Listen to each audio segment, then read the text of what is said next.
excited. And Professor Anduza is ready to come on. Chad, I also am really fancy today. I want to, whenever they had way more than 80 bones. Yeah, some 55 estimate. Oh, okay, yeah, they had way more of it than just I am just reading the sign, sir. I am just reading the sign.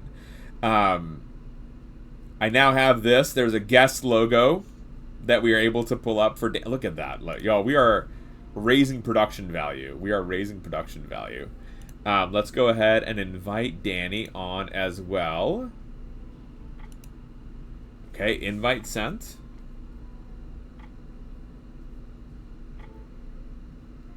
Invite has been sent to Professor Anduza. I have a few more pictures, y'all, I want to show Danny before we cross over and show a little bit of and start talking about the paper, because I was just so excited to be able to have this. Hello, Death of Barney. About the new insect amber deposit in Saskatchewan. I've read some new insect amber papers, but I don't remember the location, Death of Barney. Alright, y'all, let's go ahead and add Danny to the call. Show on stream. Hi, Danny. Hey there, Blint. How you doing? I'm good. How are you, sir? Doing really well. It's good to see you. Good to see you, too. How are you hearing me okay?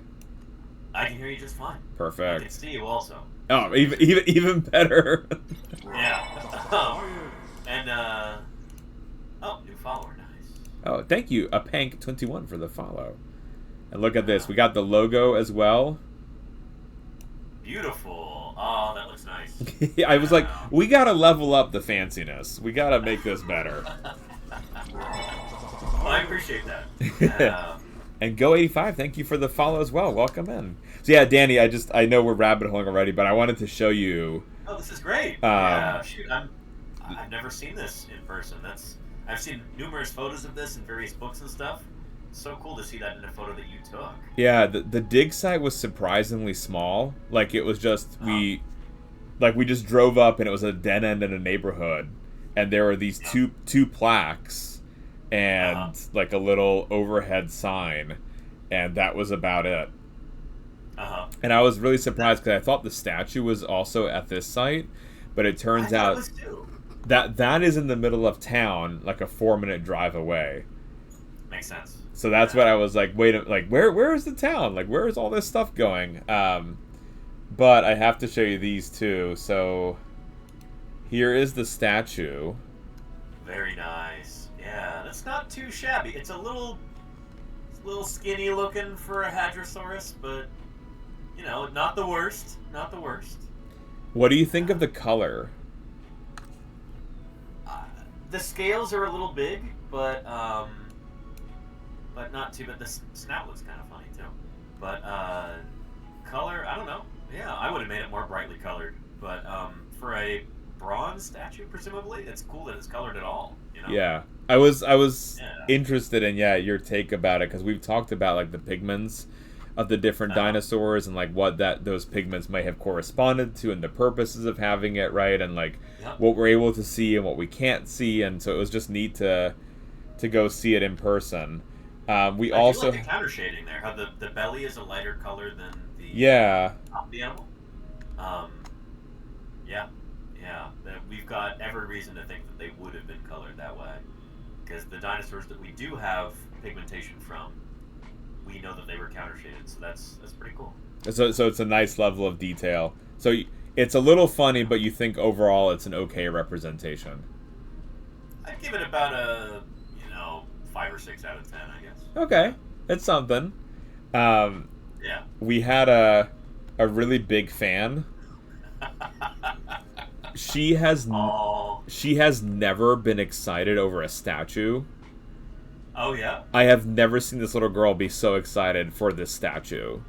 Like, awesome. She just kept looking at it and wanting to touch it and just go over, and it was this big deal, Danny. I think we've got a little paleontologist on her way. That is excellent. Holy cow. And so this was our Easter, and then Lita was like, oh, wouldn't it be really cool if we could have like a nice brunch somewhere? And so 3 shops away from this statue was a little bistro, like a Greek-owned bistro. And of course we get a kids menu.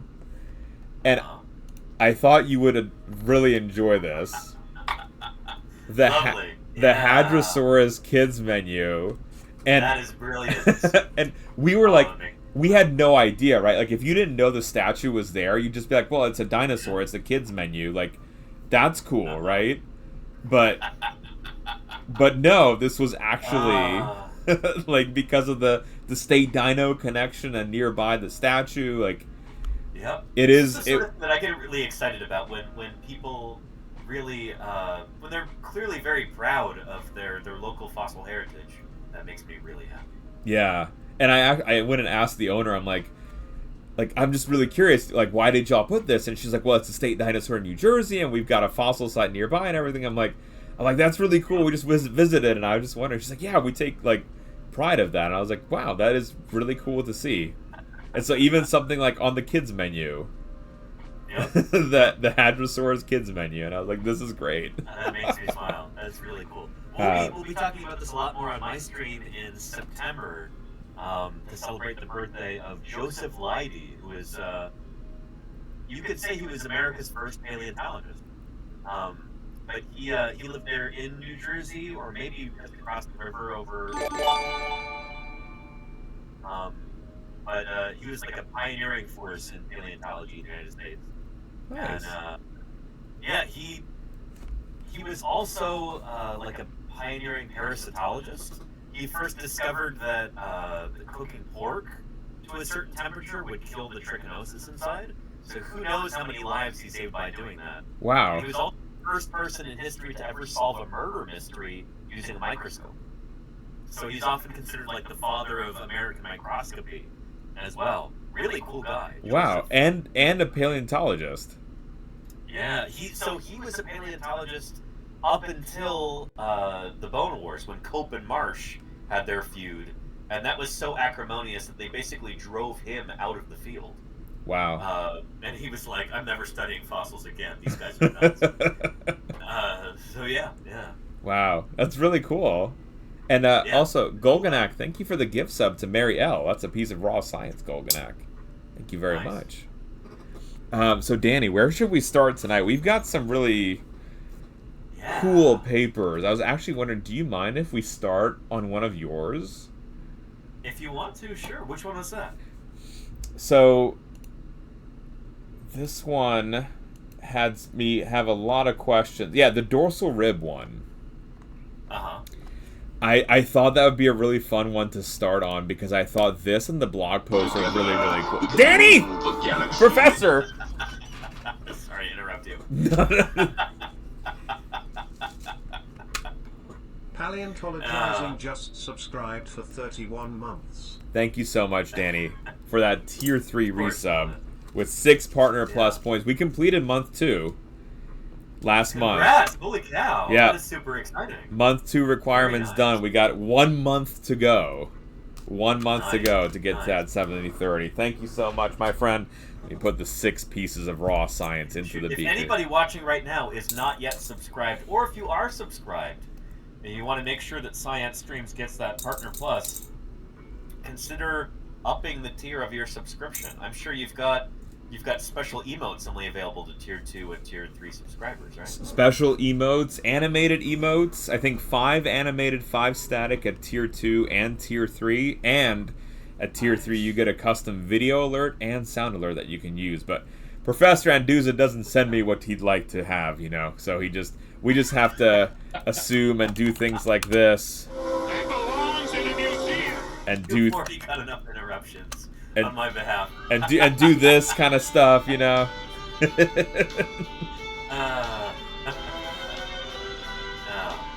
I'm just here for the science, Belinda. I really appreciate it. We can move the galaxy. Towards night. Thank you for the Tier 3 resub. Subscribed for 18 months. Excellent. Is that an upgrade there? It is not. TN was also Tier 3ing it up for the past few months. Already in Tier 3. But coming on in hot with a Tier 3 resub towards night. Nice. Thank you so much. Kicking off a hype train as well. Far too kind, Beautiful. Tien. That's another 6 partner plus. Y'all, we crushing it tonight. 1, 2, 3, 4, and 5, 6. We also are doing Nice. Lita's making a plushie crocheted tardigrade this month for the raffle. Last month we had a crocheted Kevin. Cool. I haven't shipped it off yet. I can show it to y'all. Aspergillus fungus is a crocheted character. That's fantastic. And anyone who's self-sub gets entered into a raffle with a Tier 1 ticket, Tier 2 tickets, Tier 3 6 tickets. And so, yeah, those are what a little bit of the incentives. This month will be a tardigrade. And yeah, we're going to be, actually, next month is a dinosaur. I think Lita's going to be working on a Eutyrannus crocheted plushie. Well, that'll be really cool. That'll be really cool.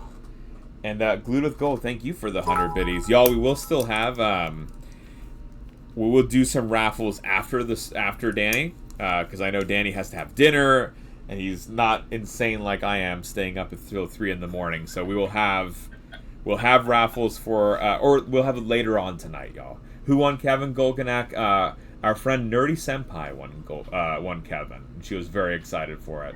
And then she was like, wait, who is Kevin again? We talked about Aspergillus, and it was a great way just to talk about the science behind the crocheted character as well. So it's a great way to, learn about the science. And, that's the fun part about it, too. That's why we do these things.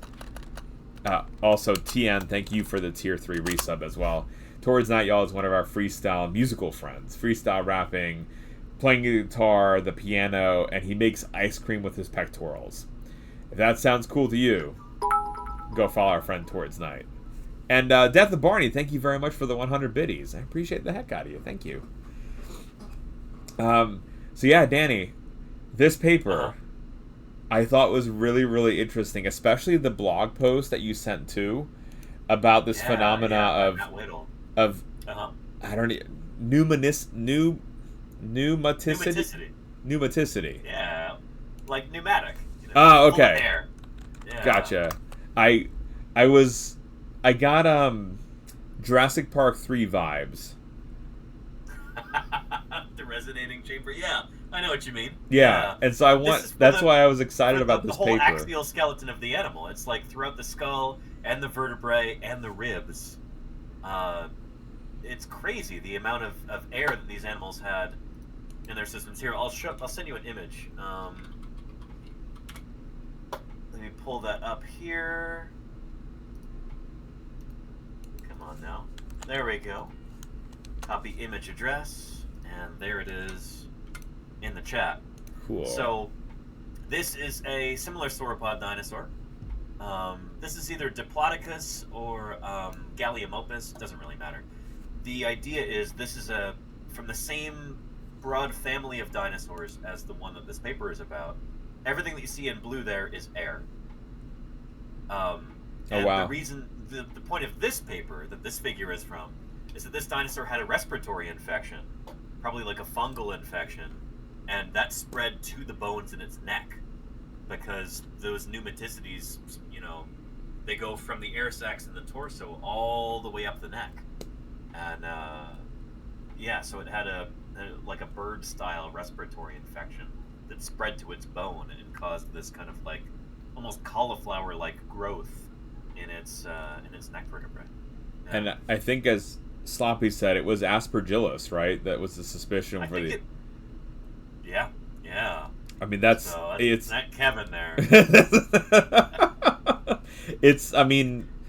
Like the fungus does well in dark, damp places, right? And so that's why it's so dangerous around lungs, is that there is, in fact, it is a colonizer of sorts, and that's why there's a lot of comorbidity. So I do wonder, like, if the dino, was sick with something else at the time as well, and it almost lowered, could be, like, the immune response, and that's what actually took it out in the end. Because we've, just as, like, bringing it modern, we've seen a lot like that with COVID, actually, where there's comorbidity associated with Aspergillus. And I don't know offhand, maybe you know, Danny, if there is this pneumonicity, I know I'm not saying it right yet, The new, like, is that something that we see in bones too, of like mammalian infections as well?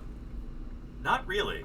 Mammals don't really have the same kind of thing. I don't even think bats have it. It's something that we see in sauropods, the long-necked plant-eating dinosaurs like this guy. We see it in the two-legged, meat-eating theropod dinosaurs like your Eutyrannus. And then we see it in birds, who evolved from theropod dinosaurs. We also see it in pterosaurs, the flying reptiles, aka pterodactyls, as members of the public call them. They're closely related to dinosaurs, and so they have this as well. We don't know if it's homologous. It may be that pterosaurs evolved it independently. We're not sure. But, yeah. Nice. It's interesting stuff. Yeah. And guys, thank y'all for that level 3 hype train. Thank y'all very much for that support. And also, Stream, welcome in. Sarah, I hope you're having a great day. Friend Sarah went full-time recently. So congrats to our friend Sarah. Hopefully all is well. So Danny, why did you find this paper interesting? I like that there's something, like, charming about this paper because it's small scale. It's weird to call a sauropod paper small scale. Yeah. It's gigantic animals. But it's very narrow in its focus, and it's just like, yeah, here's a specimen, and it's got weird stuff going on with the pneumaticity in its ribs. This hasn't been explored before, hasn't really been observed. So here it is. We're just reporting a small new finding like that. And it's kind of like the blog post that Matt Wadel wrote emphasizes, like, this is kind of a new frontier in dinosaur science, studying pneumaticity in a detailed way. And it shows also that pneumaticity is complicated, and we don't understand it well enough yet. And that's exciting from a scientist's perspective, because, shoot, that means there's so much left to learn. There are new discoveries to be made. Is one takeaway that I had was, again, the difficulty of interpreting, like, having a consistent something at this stage, because there's so many differences and just variants of, like, one kind of infection of what ends up forming. And so it kind of took me back to when we talked about the holotype samples, right, that were, when originally discovered, this is what you go back to. And remember, you had told us that cross-sections in a lot of places, or like different countries, weren't really supported, that people didn't want to cut into the bone. Yep. And so I wonder how that'll influence the demotic study, like what we're going to see or lack of seeing in some of these scenarios because we weren't able to do so. Well, with pneumaticity like this, usually it's not studied by cutting the bones open. Instead, you CAT scan them. You put them through a computer tomography scanner, and you can look at the interior that way. But like you were talking about with the holotypes and there's a tremendous amount of variation here, and I think that's in the conclusions to the paper, is just how much these bones can vary, because you'll have, I don't know, if you have two different dinosaur specimens, and you're looking at the pneumaticity, like the air-filledness of the bones, it might be very different because they're different species. You might have like a phylogenetic signal there. Even if they're the same species, they might look different because you've got differences in ontogeny. Like at different growth stages, the amount of pneumaticity is going to be different. So you have ontogenetic signal there. But there's also individual signal, where like even two animals of the same species, of the same age, they might have individual differences in how their bones are hollowed out to allow air to go through them. And that's kind of what this was illustrating. This paper here is like, this is complicated. There are a million variables, and it's interesting stuff. So one of the key findings of the paper was, like, you can't look at pneumaticity in these animals as a diagnostic feature of whether or not two are the same species or something like that. Because, like, even in the same animal, you'll have different levels of pneumaticity in its individual different ribs in the same individual animal. So that's pretty interesting too. So do we understand pneumaticity in modern day birds, of where the variants? Okay, so like if we were because like one of the things, right, that we do is use modern day form to interpret past function. if our database isn't really broad, and what factors actually influence it, then we're kind of stuck, right? Yeah. Well, not stuck, but like there's more work to be done. There might be more homework to be done on what modern critters are doing with their anatomy, because we can actually look at them and see how they behave or see how it works. And if you're going to use the present as a key to the past, you better understand the present first.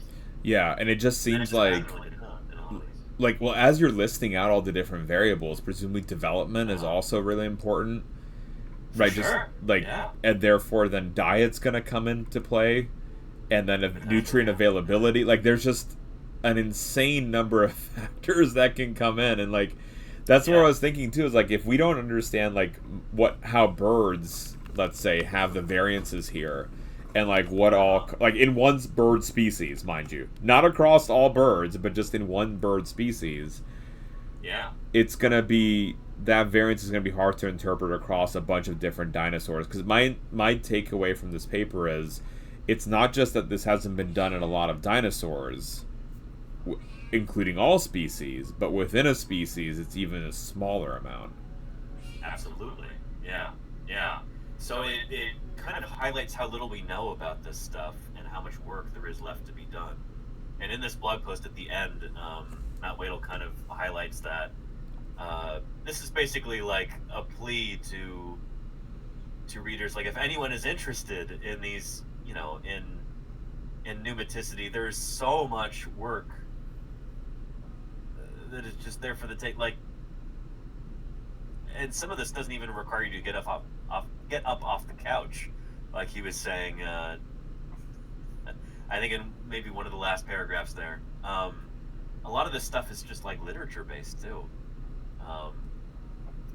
So yeah, I like this paper because it's short and simple and sweet, and it kind of highlights what an exciting future we have in dinosaur paleontology, studying the hollowness of these dinosaur bones. It's just cool stuff. Yeah. I like the blog post too as a companion to this, because it was arguing ways to save money. Right? Yep. So like I guess the reason is from the perspective of a scientist, it's like, this is very which I know, it's like, why are you getting into that? But like, saving, right, the money for the CAT scan, right? Like, of collaborating with a hospital to do this. Like, I think that's really cool that you can have this kind of interaction. Practical advice. Yeah. Absolutely. Because sir, like, a molecular lab isn't going to be able to afford a CAT scan machine, right? And given the budget that you tell me that you have, like, to work in the field as a paleontologist, there's no way. And so it's cool that there is, like, this blog post not only highlighted the importance of this, but, like, alternatives, implications. I like that there's a 3D print, right, of the cross sections, so that you can also use it as a teaching guide. And, like, y'all, like, look at all these little chambers, like, in the vertebra, right? Like, that you can now also print to illustrate, like, how cool something like this could be. And so it just really brings into question, like, all the factors that could affect it, and, like, again, drive these differences. And I think it's cool that we can get a glimpse into, like, if we learn enough about what these things mean, the resolution of life of these animals, like the Aspergillus infection, or maybe that there was a difference in food availability, or just, like, with the development, something like, there could be a lot that we could answer, like, about what happened on Earth at the time and tie it to the life of the animal. But like you said, I think we just need so much more data. Yeah, sure. I will say I was a smidge disappointed in the paper because we didn't have really pretty figures. Yeah, I was looking forward to that as well, and that might be that they did use CT scanning for this, didn't they? They did, but like I don't think I missed it. Like, as I'm scrolling through, there's not, like, the equivalent as in, like, the blog post of some of these scans. Sure. Like, even here, like, when it's that reproduced image of, like, going in and seeing, like, okay, this is the internal components of it. These are what the folds look like. It's just a very, like, here's photos of it, and maybe this was a little bit of an attempt at an illustration. But it was I took just didn't have time for that. Like sometimes okay. the figures take the longest when you're putting a publication like this together. And yeah, shoot, I'm gonna be taking Friday off to work on my Spinosaur paper, and a big chunk of that day is gonna be spent on working on the figures, because that could be some of the most time-consuming parts of the pre-publication process. That's my favorite part is the figures, because it's almost like laying it out logically of what your argument's going to be. So those are my favorites, and then like making something really pretty with like any kind of image, that's always a big highlight, because it's like if I can understand it from the image, then maybe it's something that someone else can also understand. Because I think I actually haven't seen it really with any of the paleontology papers that you've suggested to us, which is, I don't know if it's a field representation or just like you picking, but I've seen a lot of in our molecular side of things where the logic of the figure doesn't make sense. And then it's just like, even a scientist who has neuroscience background, like, I don't actually know what you're trying to say in this figure. Sure. Yeah. Which we as paleontologists tend to be pretty visual, I feel. It's a very visual field, looking at the morphology of fossils. So, yeah. And also, like, the diagrams that we've seen, too, of, like, the silhouette of the dinosaur, relative height, inclusion of where the bones are located, like, of the ones we've identified. Like, it's always, like, okay, I get a really good visual on the dinosaur itself and, like, what you're actually finding versus, like, on the molecular side. I just want a workflow. What was the experimental design that you did? Yeah. Which is why one of the papers today I really enjoyed, because there were these workflow images. And then on the blog post, too, this was one of my favorite photos. This was actually... The heron. Yeah. So weird, right? Look at that. Look at how the trachea doesn't keep pace with the cervical vertebrae. Yeah. It's just forging its own path right there. Wild. So this actually won a Nikon Image Award a few years ago, because when I saw this picture, I recognized it because I was like, this is an amazing image. And this was a Nikon Image Award. So there's this entire database of images, and every year they come out with winners of like really cool, just scientific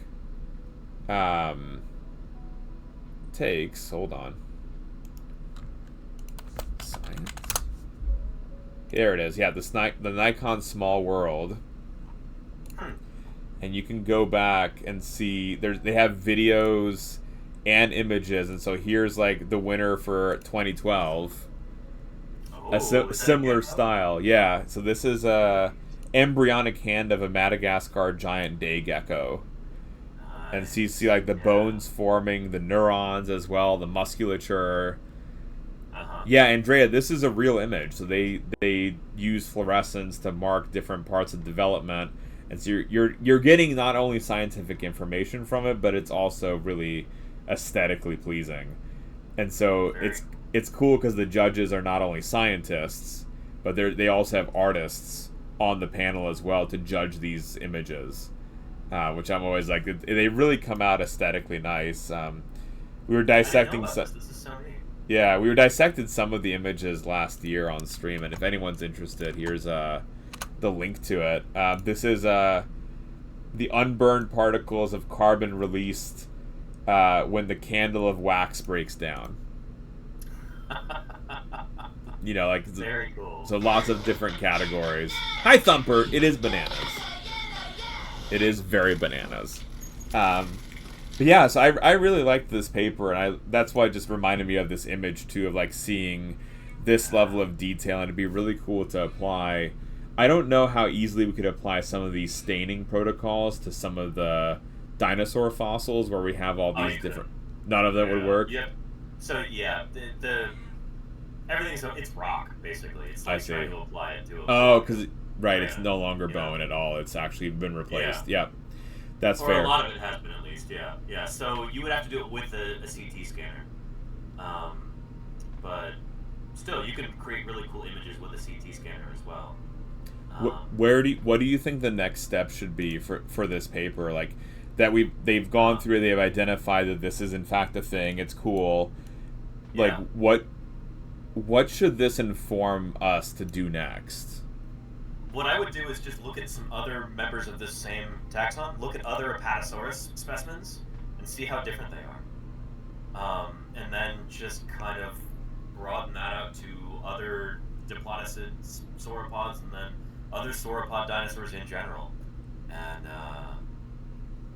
see how different they are, so that we can get a good handle for individual variation versus taxonomic variation. Yeah. What numbers would make you comfortable? Like what? So for something like this, because they looked at a ribs, right? And I know this is like a really hard question to answer, and Yeah. it's just, I think it's because it's one of those where I always kind of get hung up on this too, of like what is an appropriate number, and given like the body part that they found, like the rib, you know, in my mind I'm like, well, is it going to be rib different in a vertebra, like the information that you can get? So would you want in your dream experiment everyone be rib, and then how many, and does age matter? Like what would you, in the ideal experimental world, what would you do, and then what would be more of a reasonable request? So in an ideal world, you would scan basically every sauropod rib and vertebra in existence in North America, and then combine that with histological sampling as well. So cutting the bones open and then looking at the growth rings on the inside, and yeah, you could create a really cool database with that amount of data, and maybe some cool patterns would pop up. Together, we can rule the galaxy. That's very nice. Thumper, thank you for the Prime sub. 7 Games months. just Thank you, subscribed Thumper. with Prime. 7 short months. Short months. I hope that's a good thing. Thank you so much, Thumper, for that Prime sub. Enjoy those emotes and that ad-free viewing. So that's really cool. Like I like the idea of that a lot, but it does speak to even more difficulty, right? Because I think it's not just that you can just CT these bones. It's like you were saying, we have to get more data, like chopping into it and seeing the growth rings and having that age component. Because like we said, there's no way that age isn't influencing these mnemonic variants, right? And so that's at least one thing that we can control for and look at. Absolutely, yeah. But that is like a dream sort of. So no one's going to get money to be able to CT scan every sauropod, axial skeleton bone in existence. And so, yeah, what would be nice is just a few more specimens like this CT scan. In the blog post, Matt Wadel was talking about how I think he said that. Yeah, that would make sense. That cervical vertebrae, the neck bones, are the ones that are most frequently CT scanned, because those are the ones that fit in a CT scanner. The dorsal vertebrae, the bones from the back of the animal, the back vertebrae, are often too wide and too tall to actually fit into a CT scanner bay like that. You would have to use like one of these giant specialty CT scanners like NASA uses for scanning space shuttle components to look for damage and stuff like that. There's only a few of those in the country still, I think. So it's also a matter of convenience at some stage too. Absolutely, yes. Yeah. And I assume like a custom build is very expensive, right? It's never been done for purposes of human Yeah. And so it's because I know we have like CT scans for fruit flies, where you look at the internal anatomy. anatomy. Micro CT, I imagine. Yeah. And going smaller, right? You'd assume would be cheaper. Yeah. So, but like going larger, if it scales, it would be pretty pricey. So, is there? Dame Karen was wondering, is there an alternative like MRI? Like, do folks ever do that, and would that get us similar information, or even different enough where it's worthwhile? I've never heard of MRIs being used on dinosaur fossils. It's always been CAT scanners, CT scanners. I don't know if MRI would work with something as dense as fossil bone and all the matrix around it. I guess you would maybe if you injected some kind of contrast as well, but then you're filling it up, and that could destroy the sample too. Well, there's not really any filling it in, because it's like, I don't know, what are you gonna stick a syringe into a rock? You know? Yeah, I mean, well, the Yeah, pneumatic air pockets, right? You could maybe fill up and get a But cast of it. they're not hollow though. That's the thing, is they're filled with rock. Okay, so I guess the rock is of a slight different density than the bone. so. It's not contiguous. So I guess like when I was looking at the image here, yeah, I guess because it is a cross section, like they're individual pockets and they're not necessarily connected with one another. Yeah. Gotcha. So okay, fair enough. There will be material that's filled that in the past 150 million years. Yeah. Gotcha. Groundwater. So like groundwater would leave mineral and stuff in there as it seeps through as the thing is fossilized. Yeah, and I guess if there's, like Smike says, iron or something left over from the minerals in the groundwater, that might wreck your MRI. It might, yeah. No, this is it's a really cool thing to think about. It's a really, really cool study. I like this a lot. I was a little I kept thinking over and over about that scene from Jurassic Park 3, which is like 3D printing the velocity. The resonating chamber, yeah, exactly, and maybe how these chambers might influence the acoustics of something like that. So if there was some kind of effect on communication between these animals, if these, if their vocal like areas were also affected, like would that be something that could happen?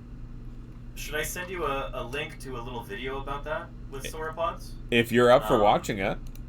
Yeah. Let me find the proper timestamp for that. But it, yeah, here we go. Sorry, YouTube's taking forever right now. And is that Sweetie Pie? It is Sweetie Pie right here. Yeah.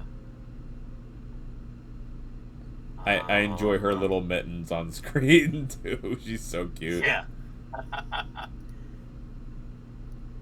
Here we go. Send you the link. So this is, it's not a deposit sauropod. It's a more recent kind called the Tanosaur. But this is from Prehistoric Planet that just came out a couple of years ago.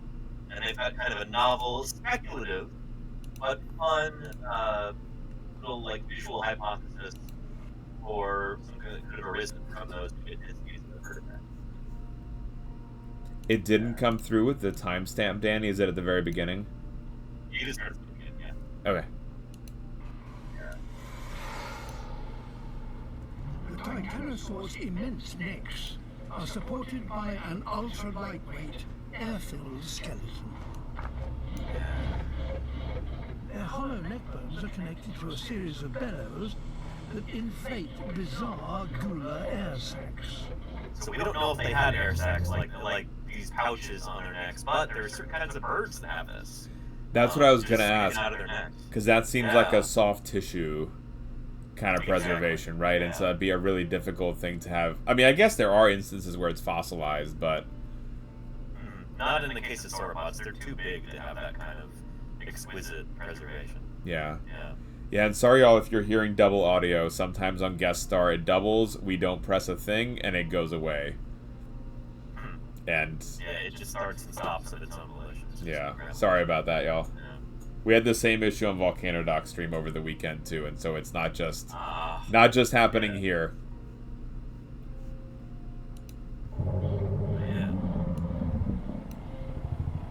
So Yeah. Maybe they would have had something like this. I know a lot of people have... I've heard a bunch of people online, on Twitter and places like that, criticizing this, going, well, that's just a little too speculative for my taste. But the thing is, we see this in multiple groups of different birds today. I don't think this is far-fetched at all. It's perfectly plausible. What was the inspiration for this? Was it just that there were some, like what about this dinosaur that led us to speculate that there were these pockets?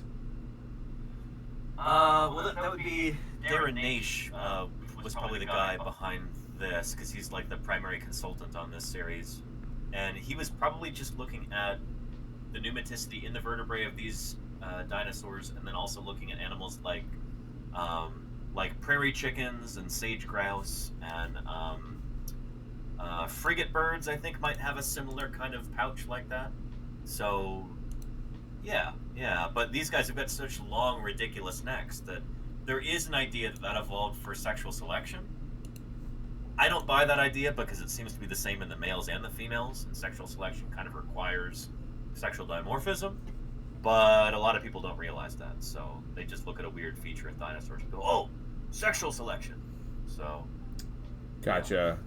As a question in the chat, like given the sound that we just hear, do we know what the sounds of like the dinosaurs could have been? not for these guys, no. The only dinosaurs we can really kind of determine the sounds for are ones that have got like bony crests on their heads, or maybe they've got like nasal passages that are preserved in the skull, but they've got to have like some bony infrastructure there that would be sound producing. For these guys, if they did we would have no way of really seeing how big those air passages were that would lead into the speculative air sacs or whatever. It just, it would be pure guesswork for this, basically.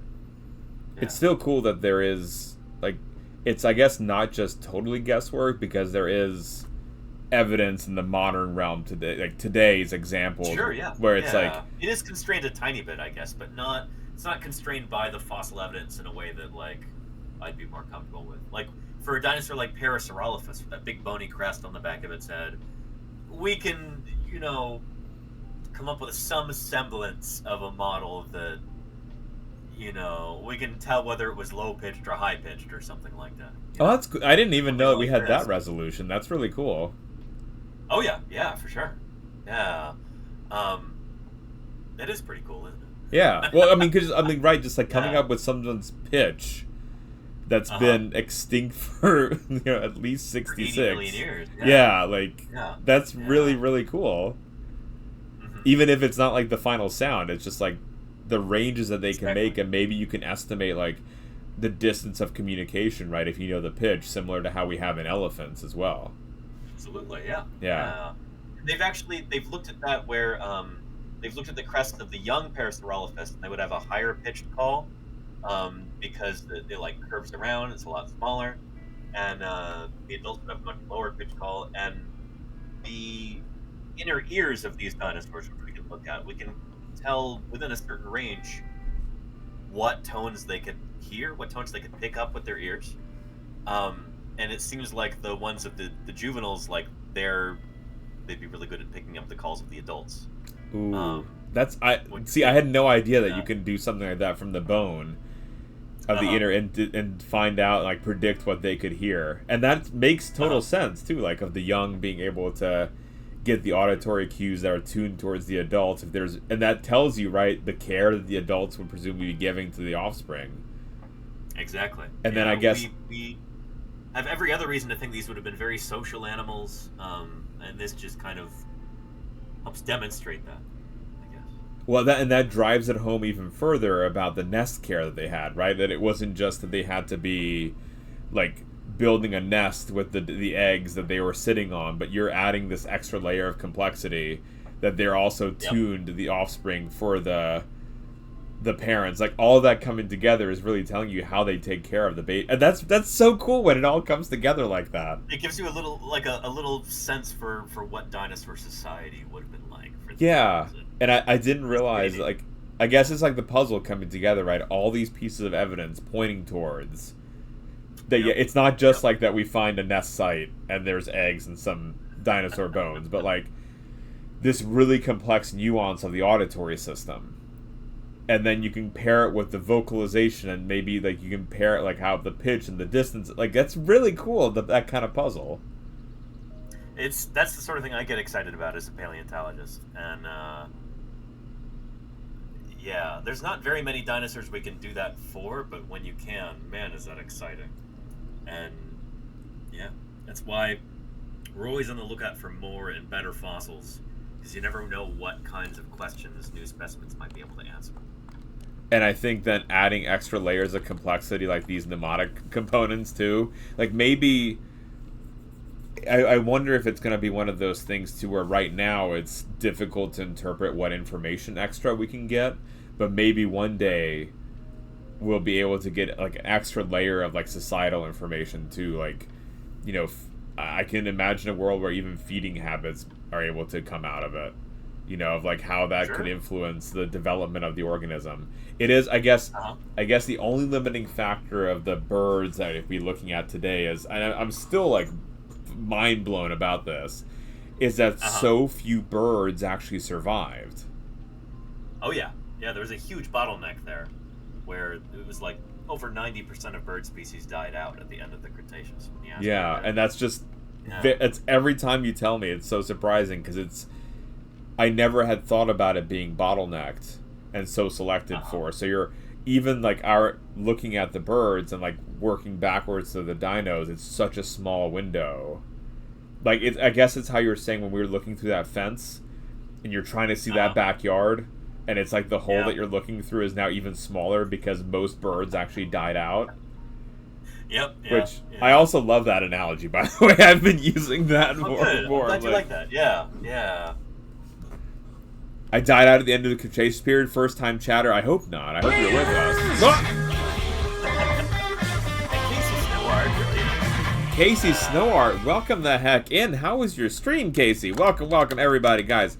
If you don't know our friend Casey Snowart, an amazing dinosaur artist. Actually, we met. I can't remember, Casey. One or both of, maybe you rated on one of these collab streams, and we've met each other, and it's been a pleasure getting to know you and seeing your beautiful artwork on all the social media. I love seeing like the dinosaur art that you've been posting. There have been some new ones on Twitter too.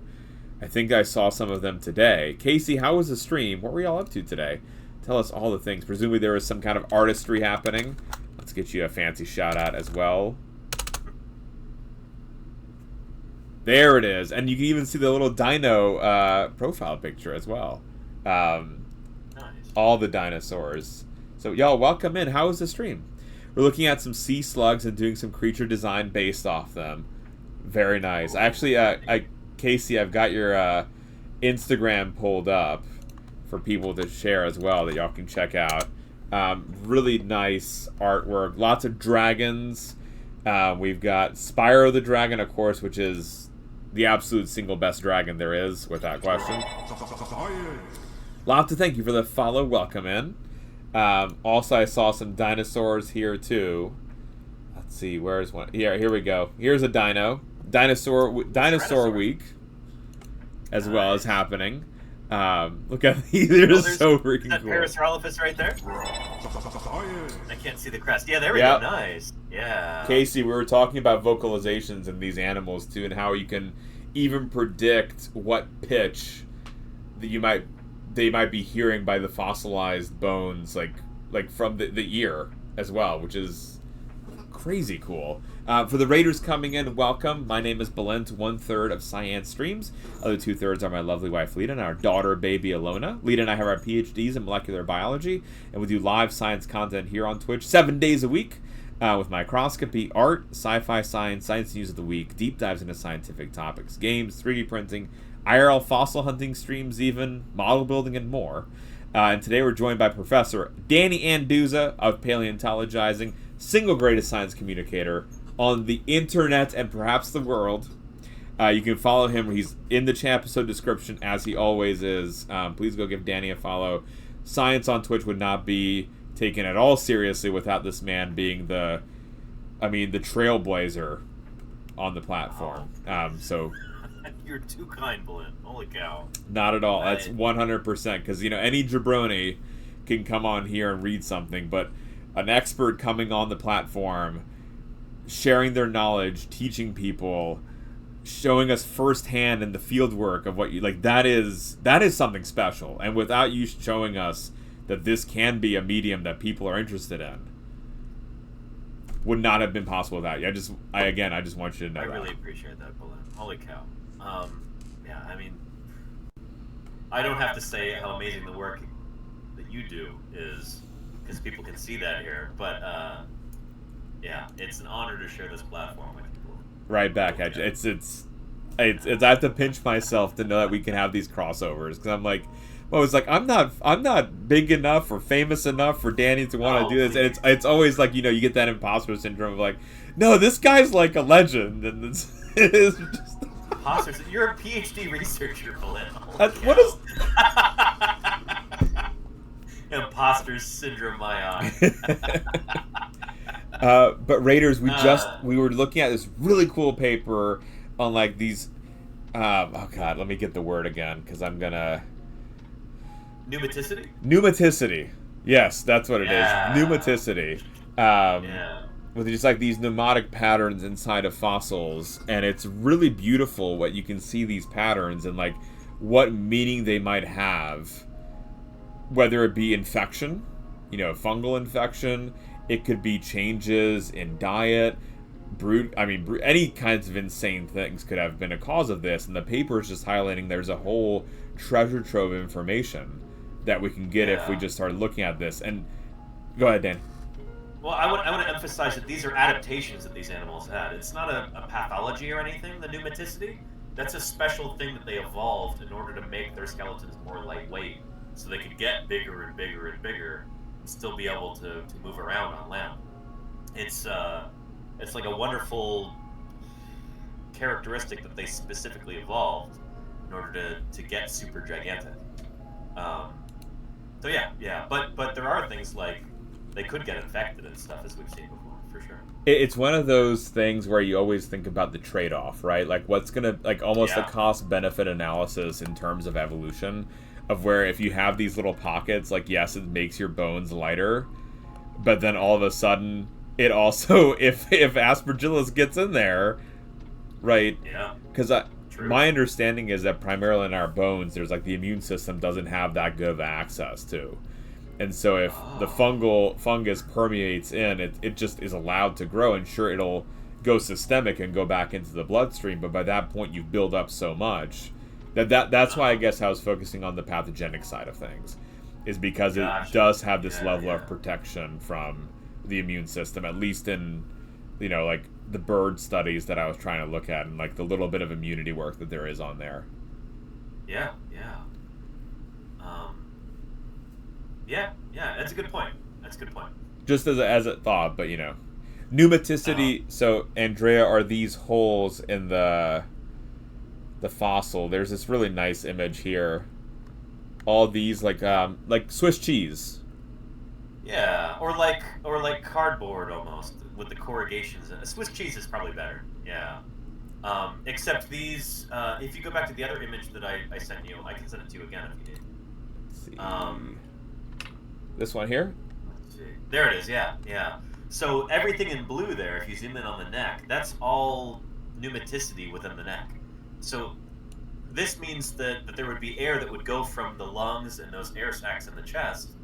That air could travel all the way up through the neck, through the bones of the neck as well. And that helps to oxygenate the cells more efficiently, and it allowed these animals to be more active and to move around faster and stuff like that. Move around faster not just because they're lighter weight, but also because they're able to get oxygen to their cells much more efficiently. It doesn't just have to go through the bloodstream like that, from the heart. It's also, just coming straight there from all those air pockets right there in the neck. Naive question, Danny. Could we trace the evolutionary trajectory of this by having, if you looked at enough range of samples? That's one of the things that paleontologists are trying to do right now, is to figure out kind of where and when, and to a certain extent why, this pneumaticity evolved. So it used to be thought that the early sauropod dinosaurs, what we used to call prosauropods, it used to be thought that they didn't have any kind of pneumaticity. This is only later in the more advanced sauropods, and now it turns out that certain earlier sauropods did have this pretty early on in the age of dinosaurs. And we're still kind of figuring out how and when this first developed. But that's because A, we've got sort of a lack of fossils in certain areas, and B, the fossils that we do have not always been examined closely to look for these pneumatisms, to look for these hollows in the vertebrae and in the ribs and stuff like that. So there is so much work out there left to be done, and that's pretty exciting for a young up-and-coming scientist, for sure. And I wonder too, so it actually ties into the other paper, which I thought was super, super cool about the density the bias, right? Of like, and so that too, right, can be something where if you're biased in terms of what sample you're looking at, like let's say we did do the CAT scan of every single first vertebra of all these dinosaurs, but what if that's not where the first location was where this evolved, right? Like what if it was the rib, and so then all of a sudden we're like greatly expanding the numbers that we'd have to look at to really get a good evolutionary glimpse of it. But big like sample size is important like that, and you don't know what you don't know. So just kind of look at whatever you can and see what crops out. Well, what's cool too about the paper is you don't know what you don't know, but if you don't know to look for it. Yeah, exactly. Yeah. And Fortified Snakes here says, I hear oxygen levels back then was a reason dinosaurs were so big? Or is this a hoax? I don't know if I'd say it's a hoax, but it's not true. Yeah. I guess you could call it a hoax. If the atmosphere during the time of the dinosaurs, from about 235 million years ago until 66 million years ago, it went up and down, but it wasn't that different from today. It's not like there was double the oxygen in the atmosphere or anything like that. It seems like for a big part of the Mesozoic era, the age of the dinosaurs, oxygen levels were actually a little bit lower than today, and carbon levels were higher because the Earth was, on average, a lot warmer back then. So yeah. It was because of really cool adaptations like this, hollow vertebrae and more efficient respiratory systems and stuff, that dinosaurs were able to get so big. It's not like there was just a dial where, somebody turned the oxygen up or turned the gravity down or something like that. There was no cheat code like that. It was just, these are cool adaptations that these animals evolved that allowed them to get so big and be so successful. Another thing too is that they have this closed circulatory system, presumably, like with veins, arteries, lungs, and so the distribution system to get oxygen everywhere in the body is dependent on those closed organs. And so the increase of the level of, like, any oxygen difference that you have isn't sufficient to further oxygenate that much blood to be able to that makes a lot. I've never thought about it that way, but you're right. Yeah. So with insects, right? Like they were bigger, but that's because they have that open circulatory system and they breathe through diffusion. And so if you increase the concentration, they can get bigger because it'll diffuse deeper. But even then, there's a threshold, right? Like you can't get Mothra because the depth that it would go, right? It just isn't going to diffuse, and so you're limited by the type of circulatory system. That makes a lot of sense. I don't think it. Yeah, it's not quite this is the kind of perspective that's really cool to have from somebody in a different field like this. I love this kind of thing. Yeah, the circulatory systems are always really cool, and that's one thing that I was thinking about too with this as you were chatting about, like, is where that oxygenation is going and like how it's also diffusing from different locations throughout the body as well. And like if you're already transferring blood like through the marrow, you've got the bone marrow within the bone, the oxygen is going there as well, and so how that's being influenced by having different types of circulatory systems. Yeah, interesting stuff to think about. Jim has a question. Did insects evolve from the fish that came up onto land or some other path? Yeah, good question. Insects did not evolve from fish, although pretty much every other land animal did, but insects and also myriapods, the millipedes and centipedes and critters like that, they evolved from kind of a crab-like ancestor, from like a crustacean ancestor. So as far as I know, life has moved onto land, animals have moved onto land basically 2 times.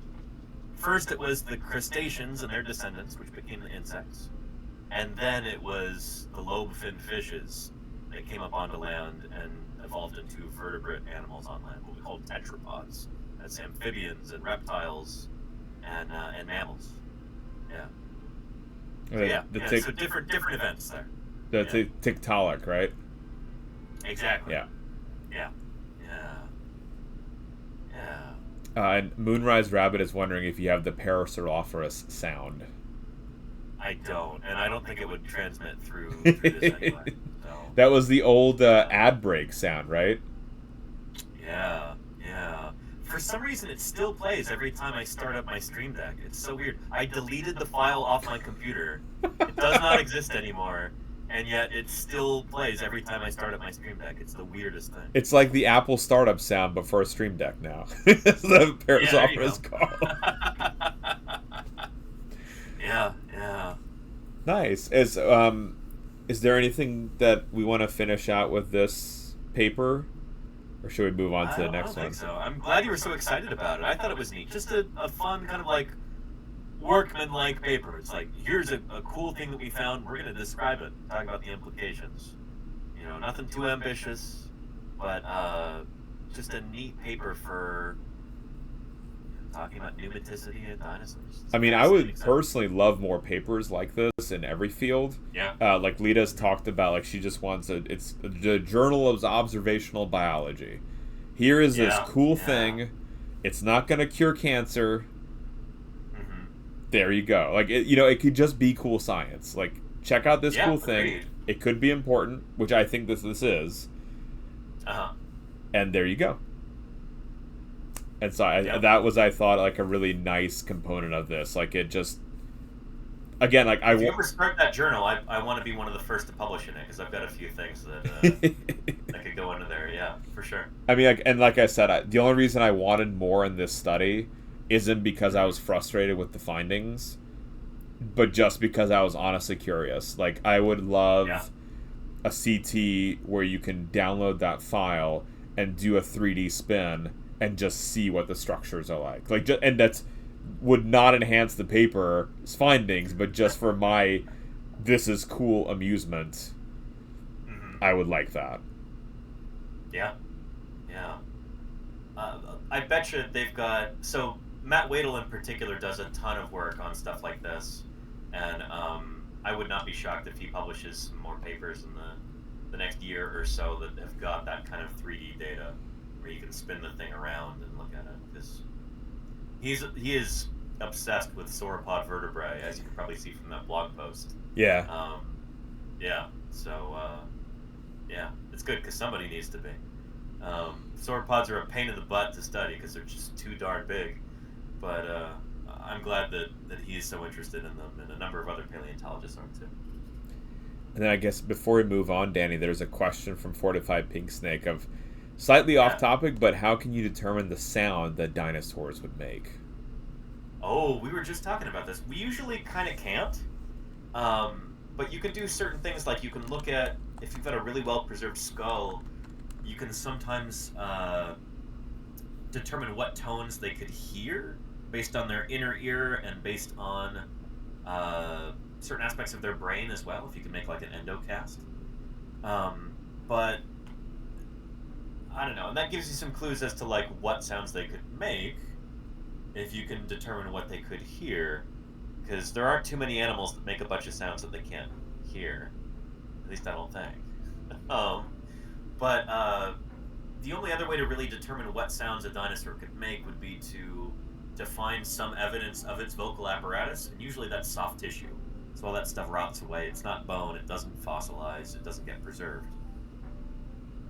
But sometimes dinosaurs have things like big hollow crests on their heads, or maybe their nasal passages in their skull are preserved in such a way where you can look at those as like air passages and make a replica and then blow through it to determine what sound that would make. So that's really the closest that we've gotten to determining what any extinct dinosaurs would have sounded like, is to actually create a model of those bony air passageways in the skull and then just blow air through it and see what it sounds like. So that scene from Jurassic Park is not far-fetched. It is for that particular kind of dinosaur, but here, let me find a clip for you that I play on my stream sometimes with Parasaurolophus.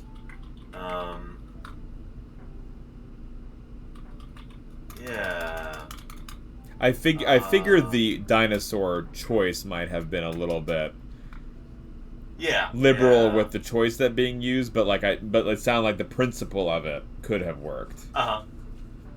Yeah, I would say that's fair. Here, here is a clip timestamped for you that you can play there, talking about Parasaurolophus.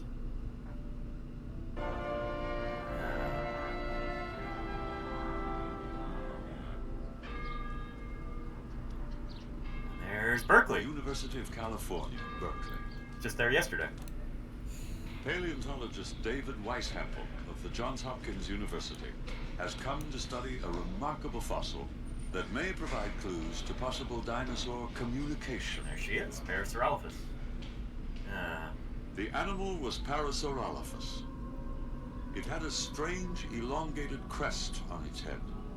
For a long time, scientists pondered over its purpose. Some scientists early on thought that because, say in this Parasaurolophus, the crest projects behind the head, well, because they're hollow, they were used as air storage chambers, say for underwater feeding. Other scientists have thought it was used as a snorkel, but there's no hole at the end. Another idea was that the crest was used to cool the brain. It's hollow and very close to the brain inside the skull. But there are other animals that lived at the same time that didn't have these sorts of things, and yet they survived. So it's hardly likely that the crests were used specifically to cool the brain. The puzzle intrigued Weishampel. He decided to investigate by slicing open one of the fossil heads to expose the inside of the crested chamber. And it's hollow. So what I found was, say this is a skull, and you're looking at a cutaway of the crest, and then it's hollow from the base of the crest down here up through the tip of the crest. The crest is hollow. There's a passageway along all the way to the end of the crest. Sharp U-bend here. Yep, kind of like a trombone. And then it continues along above itself all the way out to the nostrils. So if we position a vocal organ, some sort of sound generator in the throat here, that produces some sound, that sound is forced through the back of the throat, past the back of the palate, up into the crest, along the entire length of the crest, scoots around here at the U-bend, comes along here, and the sound is emitted into the environment at the level of the nostrils, and then it's out. An animal as bizarre as Parasaurolophus really called for kind of a creative approach. So what I did was go down to the local hardware store, get some PVC tubing, got some small bits cool? to fit on the end to make that real sharp U-bend at the very end simple. crest. As an aside, to the drawing is beautiful. It really is, yeah. Talented artist. Reiko and Dr. A, welcome in. Good to see y'all. Fashioned myself kind of a creative little mouthpiece where the vocal organ is. And when I was done, what I got was, believe it or not, this model. But actually, this is I like how he just about the painted it, size too. and shape of the crest of these rocks. It does make it more impressive than the fact that it's It does. Yeah. It definitely does. And the thing is, he's in like 5 or 6 of these documentaries from the late 80s and early 90s, where like this was clearly a hit with the documentary producers. They're like, oh, we gotta get Weishampel with his with his hadrophone here. Oh, he was doing like the same demo for a couple of the different docs. Yeah, for sure. Yeah. Here, he actually plays it here. Yeah. Oh. And what you'll be hearing next is the sounds that these dinosaurs made some 75 million years ago.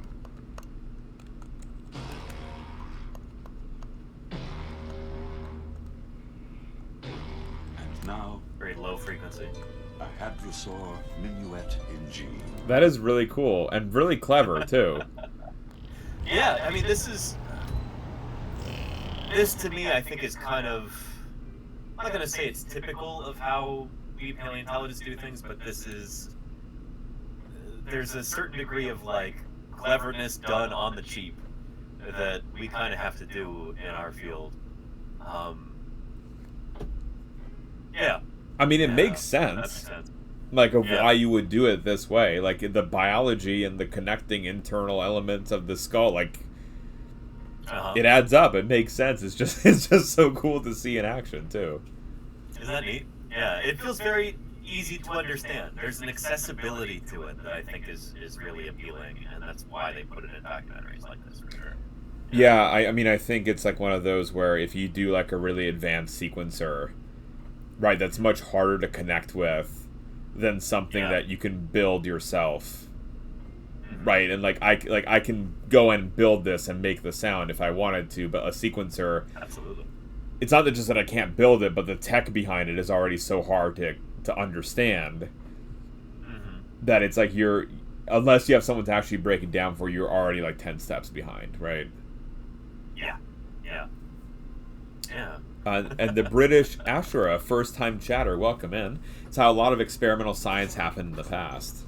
Yeah, the MacGyver builds, like, that's true for, like, the biological stuff, too, where a lot of the really cool papers from the 50s, like, I think we've talked about this before, the Ritsky couple, this husband and wife team, ran a lab, and they would do just really intricate microsurgeries on fruit fly larvae, transferring tissues and organs, and just seeing what happens. And it's like, it's not complicated to think about, like, of what's happening, right? But it took a lot of skill and actually informed like self immune recognition and non-self immune recognition, and like laid the foundations for stuff that is even referencing it back today. But it has to start off in this kind of, you know, relatively basic way of doing things. Yeah. It's neat to think about. Yeah. Are you up for another paper, Danny? Yeah. Let's do one of yours. All right. I think there's Which one are you more excited about? I'm excited about the one that I'm very confused about, actually. Okay. The memory. Gastrulation one? The memory the paper. memory one. Because like it is. So to set the stage for y'all, it's a very beautifully done paper in terms of the experiments. They all are clear cut. The results make sense. All of it kind of ties together really beautifully in a bow in terms of the genetic side of things. And it sounds like it has really important implications as well, too. For diseases, yeah. Like disease, like it's gonna be a big deal. But I don't understand the actual output. So let me set the stage. So there has been this growing amount of data to suggest that the immune system is involved in memory. And this isn't the reason that this paper caught my eye. And for y'all wondering what this is, these are virally infected neurons inside of a mouse brain. And so what you can do is you can inject viruses that are empty. You've emptied out whatever's inside the virus, and you've changed out a different delivery mechanism. So you've put in, like, I'm not putting in a virus, I'm putting in a glowing protein. And then you squirt on, essentially, on the brain, different concentrations of these viruses. They infect the neurons, and now the neurons will glow a particular color. And so you can actually, as Reiko says, you can trace then a particular neuron based on this color. And you don't just use colors, but you might also inject something that turns off a neuron of interest. Let's say, like, I'm going to inject, green, and so now you know every cell that is green has also this other molecule in it that's going to turn off a neuron. So I just thought this was a really pretty picture from the paper, because it's just kind of illustrating the resolution that we can get in terms of the imaging of the neurons, but also looking at different populations of neurons that you can select for. Like, you know, if you wanted to target viruses to all neurons, you can do that, or you can make it so they have to bind to a particular site, and that site is only present on particular neurons, and so you can select for, you know, only target these neurons, and then now I will trace with the color to see if it's worked or not. So it's like it's a really neat genetic trick to be able to use. And so there's this long series of papers, and actually one of Lita's papers for her doctorate, we did sequencing on fruit flies, we exposed them to a stimulus and a memory paradigm, and there were all these immune genes that were turned on in a fruit fly, and it was like, this is weird, I don't know what this is, this maybe is a fluke. And then there was a lab at the Stowers Institute in Kansas that actually sent us an email, and they were like, oh, hey, we heard you're doing this experiment, we did our own learning and memory experiment that was very different from the one you did, and we also found immune genes. And so there's now 2 instances of this immune gene inflammation response being found in learning and memory in a fruit fly. But you might be like, Belinda, that's a fly. And we know the connection between flies and humans in terms of genetic similarity, but what about higher order mammals?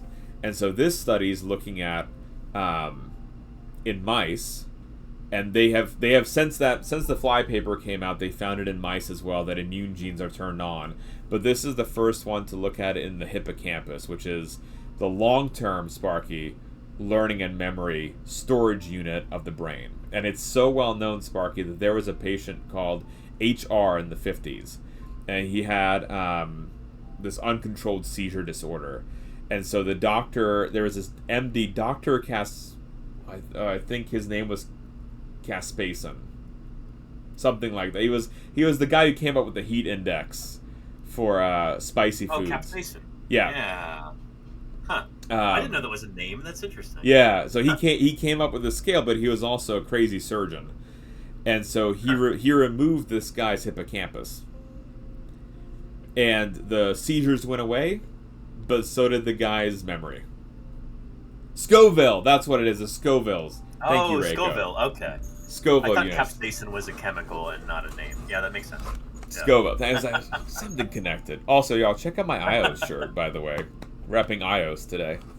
Very nice. I might be getting... The green screen was obscuring it. I might be getting a little green screen now, but everyone knows the iOS frog, chat. Nice. So yeah, they removed that hippocampal structure, got rid of the learning and memory, and as well as the seizure disorder. But so that was like the first real evidence that it's the same in humans, this particular structure. And so that's why we always look at the hippocampus in like rodent models, because we know that there is this data from humans where if you remove the hippocampus, the learning and memory goes away. So the researchers did sequencing in this study of neurons in the rat brain. And actually what I like about this paper is that there are figures that explain what their process was, which I think is just nice. Because a lot of the figures that we looked at in the past like don't actually have a step-by-step of what we did. Dacum, hi. Dacum, thank you for the 2 tier 1 gift subs, Dacum, to Maxo Poke and Takuro Fukuro VT. Completing the weekly sub goal. Thank you, Dacum. Very nice. Temptation's a wonderful thing. Thank you, Dacum. Appreciate you very much, madame. So yeah, they did a learning and memory model where they did 2 flavors of this. They shocked the animal and paired it with an odor. And eventually the animal learns that if it just smells the odor, they have this fear behavior, which is manifest as freezing. So they just stop moving, and that's the memory response. There's another one that's positive, where it's an odor in food, and then they'll eventually like have this like activity behavior that they wouldn't have with just the odor themselves. So they associate both with those components. And then they end up doing these sequencing experiments. So they collect DNA at 96 hours post the training and 21 days after post training from the hippocampus. So it's a really nice like clean figure. This is what we did. These are the collection times. And then they did sequencing, and what they looked at was changes in gene expression. So this heat map is that when it's red, things go up relative to the control, and blue, things go down relative to control. And so you're looking for changes in genetic groups across time. And so then each column will be different individuals that they looked at as well. And so what you're finding is that there's these groups of genes that are changing early on, in the red here, and then groups of genes that are turning later on, or turning differently in primary cilia versus neurons. So, and that's later on, from 96 to 21 days. And so they were like, that's weird. I wonder what the genes are. And so then you have what is called the volcano plot, which is measuring fold change and significance. So if you look very close to the plot, like the center, it's not genes that are not really changing. If you look above the dotted line, it's hitting a significance threshold. So it is statistically significant. So most of the time you might disregard everything under that dotted line. And it might be something where if you're looking at a list of candidates, you might be like, well, there's one that's almost significant. If maybe we did a couple of more replicates, it would become significant because it's right on the threshold of variance. But usually you want to look at for things above that dotted line. And then there's an additional threshold that you can add, which would be, we don't have it on this figure, but it would be vertical lines of telling you how much of a change there is. So like right above the dotted line tells you statistically significant change, but if you want your fold change, like how big of a change was it? Like, yeah, if it's really statistically significant, but it's a tiny change, is that the cool thing that you should follow up on? Or do you want to have something that has a giant change and it's statistically significant? If you're looking for something that's probably important. And so they picked this gene that's all the way out here, this TLR9, and it's like massively turned up, and it's very much above that dotted line as well. So in terms of statistical significance, it's very significant, and it's really turned up. And so they were like, well, what the heck is this? And it turns out it's an inflammation response gene. Perfect timing. Actual education. Welcome the heck in, Raiders. And Simplex Pachinko, welcome in. Actual education. How are y'all doing today? If y'all don't know, Actual Education does live help, scientific help, mathematics advice, homework help, and really helping people, like students, get ahead. Live here on Twitch, answering questions. Actual Education. How was your stream? What were y'all up to today? What was the topic of discussion? I see. Let's see. We've got Cover is Cool. First time chatter from the raid. Welcome in. Also, Delusion is Me. I have not read The Indoctrinated Brain. Not yet. But it is on my list. I have it on the shelf.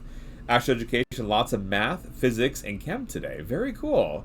Well, Raiders, welcome in. My name is Balint, 1/3 of Science Streams. The other 2/3 are my lovely wife, Lita, and our daughter, baby Alona. Lita and I are our PhDs in molecular biology, and we do live science content here every day of the week. Today, we're joined by Professor Danny Anduza, paleontologist extraordinaire, single greatest science communicator on the planet. You can follow him in the episode description right underneath the channel. Seriously, he is the pioneer of science on this platform. If you've not already followed him and you like science, go drop him a follow. Now, Dinosaur Guru, indeed, Actual Education, fieldwork, office streams, even the occasional one-off barbecue sometimes that we've seen him do. So there are the food and drink streams. But please go follow Danny. Actual Education, welcome the heck in. If there's anything you want to share, feel free to drop it in the chat. Vegetarian is Professor Anduza. I am, yeah, it's true. Not really a meat guy. But Lordy, who is the chef where Danny is, actually does do like really nice barbecues as well. Like, she is such a talented chef. It's really remarkable. Like, I love the cooking streams are such a good vibe. They're just like relaxing, and you have the sizzling of the foods, and then just like the final product. I'm like, oh my god, that just looks so amazing. She was thinking of doing a cooking stream today because she's making like 6 different lasagnas. Oh, for the charity, right? Lasagna love, but it just she's been cooking all day. It would have been too much to do all of that and stream in the same day. So we'll have to wait a little while for another Lordy cooking stream. But I know. I have her tabbed up. I'm like, where's Lordy? Where's Lordy? Where's she at? But y'all, we're talking about this really neat paper on memory formation. And so what the researchers did was they basically trained a rat and a rat to do a behavior. They took out the hippocampus, which is the learning and memory center of the mammalian brain, did sequencing on it, and found that there was this inflammation gene that was turned really high up in animals that were trained. And the question is, why is an immune gene turned up really high in these animals? Like, what is the actual function of this? And it turns out So they did some really neat cellular imaging. They looked down at like what it looks like within the cells, and they found like where exactly this is happening within the cell. And I thought this is a really neat trick, is that they got an antibody for TLR9, which is the gene that they were interested in, and actually looked at not just the genetic level but protein level, so that from the RNA you make protein, and they confirm both go up, and they were able to find where in the cell the TLR9 hangs out after memory formation. And so if this is the circle here is a cell, the blue is DNA, and this is actually a dividing cell, so you have two nuclei. In the centriole region, which is involved in the cell splitting, is where this TLR9 protein was hanging out, which was really perplexing because you're looking at neurons, they don't divide. Why is there this protein associated with centrioles that shouldn't even be doing something as a result of memory? Right? It's like none of it makes any sense. And so that was their starting point, which I thought was a really interesting starting point to kick in. Because again, it just doesn't make sense. Like the immune response, inflammation doesn't make sense. The centriole expression doesn't make sense. But they went ahead and pursued it, and they again took some really nice images. Interesting enough too, it's different in neurons and glia. So two different types of cells in the brain. The neurons in the hippocampus are ones that we have identified that are involved in learning and memory. The glial cells will contribute electric signal, but if you turn off those cells, these animals are still able to have your fundamental learning and memory effect. So we know it's the neuron. And so it's cool to see that during this times of stimulus, your protein that you're interested in behaves differently in your two cell types, and the cell type that's more important, so that's the protein behavior that you're most interested in. Where it got kind of wild, I just want to show you all the supplemental information. So they looked in a particular neuron in the hippocampus. It's called the CA1 neuron. It's an excitatory neuron, so it's when you have electrical signal shooting down, it's through that neuron, and it activates things. Instead of dampening an effect, it fires up stuff for it to continue to transmit signal elsewhere in the brain. And so they were looking at those neurons because they saw with the imaging that there seemed to be an increase in this protein in those neurons. So like, okay, let's take a look here. And they found that there is actually double-stranded breaks of DNA in those cells. And so they have this really cool movie. Is this one here? I think this is the supplementary image 2. Let me just make sure. Yep. So this supplementary image 2, all of the blue is DNA, and the red are breaks. So you can see like some of these as we spin it in 3D space, they're overlapping with the blue. And so those represent breaks in the DNA. And it's a double-stranded break. So what it means is instead of just having a single nick, so your DNA is double-stranded, instead of just opening up a little bit and then being repaired, it totally comes apart. Huh. And then so what you're staining for here in this image is those loose ends. So you can have, it's called CFOS staining or tunnel staining. So you put on nucleotides that glow on the tips of the DNA, and so you can see, is there an increase in these breaks? And it turns out from a learning and memory stimulus that all of a sudden there's DNA breaks inside the hippocampus in a particular neuron of your brain, which is weird. Wow. So like what the conclusion is from just this part of the paper is that learning makes your genome unstable.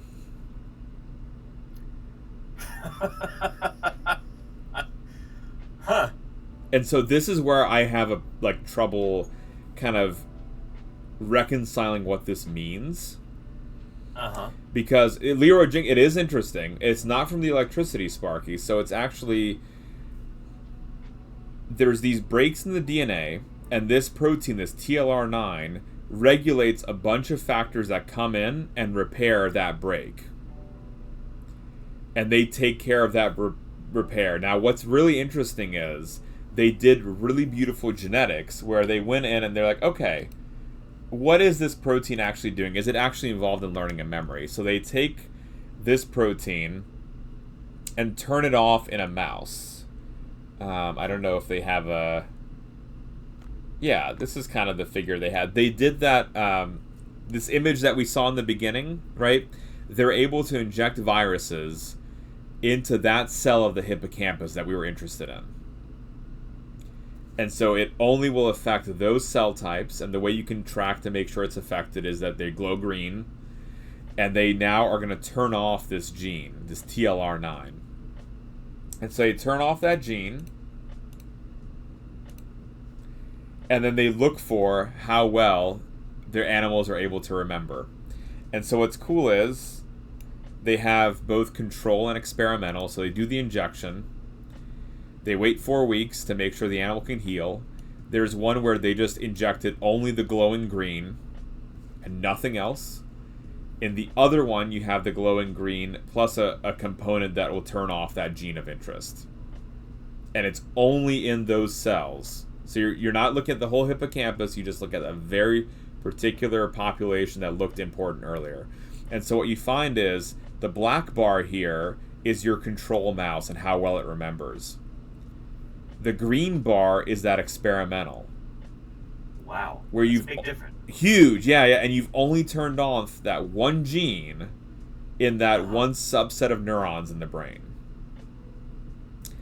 And so the question is, okay, like that's like this gene therefore is involved in learning and memory, but what's going on? And so it turns out, y'all, that if that gene is turned off, there's a ton more of these DNA double-stranded breaks in those cells. So that means that this gene isn't regulating the breaking component, it's regulating the fixing of those DNA breaks. And so any kind of training that these animals are having and remembering, there's some kind of connection between learning and memory, DNA breaks, and then retention and fixing the DNA breaks. So it's not just the DNA breaks alone that allow the animal to remember something, because, right, both of these, the black bar and the green bar, had double-stranded breaks in the neurons and the nuclei of these animals. The green one just didn't repair it. And so it kind of goes through your different steps of not only do you need these breaking events to happen, but you need them fixed to get memory. And so that's where I'm having a disconnect of this. Like, I get the genetics, I get that there's an important gene here. It's just hard for me to reconcile why breaking of the DNA is leading to memory. And they couldn't figure that out. That didn't make sense to them either. Hello, Carlos! There was no connection to them either. Like, they couldn't figure out, like, what the DNA break is doing in terms of helping anything or, like, having that memory form. It's just more like, this is happening every time, and that's an important phenomenon. And so, yeah, something's happening with, like, memory and DNA that we didn't know of before. Bizarre. Yeah. And so I kind of just caught my eye on this paper because I'm like, I have no idea why this is happening. And it's is this the sort of thing where you wonder if anybody will be able to replicate this? I mean, does it seem that weird that you wonder if it's legit, or you just you can't figure out what the mechanism is? So I'm convinced by the science behind it because I think it's very elegantly done in terms of the genetic tricks behind it. So, like, going from the overall brain, picking out a genetic candidate, moving lower into a particular subset of neurons, turning off that candidate in the subset of neurons, finding this increased damage, like, and then unable to have retention. And then they actually go to single cell sequencing. So they extract the hippocampus, and it's a very hard tech to do, but you can sequence the RNA differences on an individual cell-to-cell level So most experiments, you take a piece of tissue, like a fruit fly brain, like the whole brain, you throw it into the sequencer. But what you can also do is you can dissociate the sample into individual cells and sequence the differences in each cell. And the reason that's crazy is because there's an extremely small amount of genetic information in that one cell. And so this is a relatively new tech because it's that ability to detect something so minuscule in terms of genetic amount requires very sensitive equipment. Not just the machine, but like the enzymes in your mixture. And so they did that, and they were able to find like more evidence to suggest like, okay, what exactly the factors are they going on. And Hugin, this isn't genetic memory or DNA. This is a memory that you have. So like these mice, and they actually did it on rats too, which was really nice. So they did it in 2 animals, are trained to do a behavior. That behavior leads to DNA damage and inflammation in one subset of neurons in the hippocampus that are then repaired. If you get rid of the gene and therefore the protein that does this repair, you still have the double-stranded breaks, but you don't have a memory form. And actually, chat is very astute in asking about how this is connected to Alzheimer's. It seems like, it was a one-off thing that they did in the paper at the very end of it. It felt like it was more like a reviewer comment asking for like the medical implications of this. And they looked at one cell line of Alzheimer's from an Alzheimer's patient, and they had a lot more DNA damage than a control individual. So they didn't look at like the effects of the genetics yet, but they did see the same phenomena where here in this, like in the green animal, if you have this gene turned off, there's this buildup of DNA damage and no memories formed. And so it could be a result of like the neuropathogenicity, the brain breaking down, right? If you like, and we know Alzheimer's and dementia has genomic instability where there are mutations that act in, and that could be a function, right, of you don't have the gene to fix these breaks. And so there could very well be a connection to Alzheimer's as well as dementia. It's not quite clear, but I think it's very much getting to it. It's just, to me, it's wild, again, that there is DNA damage as a function of learning something. Like, that's where I'm still caught up on, of like, what does that mean? And that's where, like, they didn't really talk about, like, the next step implications, because I think it's one of those where it's really difficult to figure out. Like, we just don't know what it could be. But it's, in terms of the genetics of the paper and like the stepwise way that they did of like going from the big picture to narrowing down like even what neurons it's happening, and I think they absolutely got that on point. It's just, it's a lot of information. It's difficult to know how well it works, and they even showed this with different memory paradigms.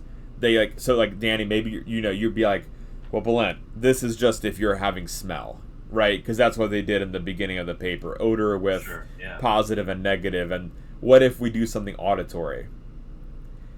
And they did it with auditory signals too, and it was the exact same effect. That's wild. And what's cool here is this is a control here, where there should be no difference, and so you're getting that control still, that it is in fact like they're responding as they should. And they even nowadays you have to have additional tests in the paper if you do auditory tests to demonstrate that the mouse is not deaf as a function of whatever thing you're introducing, because there was this paper in the 80s that this thought they discovered a new learning and memory gene in a mouse model, and it was going to be this big thing, and it just turned out the mouse was deaf. Right, I remember you talking about that, yeah.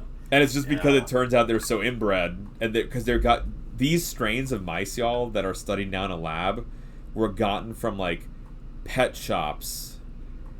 Like, even there's some on the streets of China, right, that there have been inbred for hundreds of years, and it was a great genetic tool, because again, they're inbred, so they're genetically very similar, and you can do experiments on them, but it did mean that there was these negative effects of inbreeding.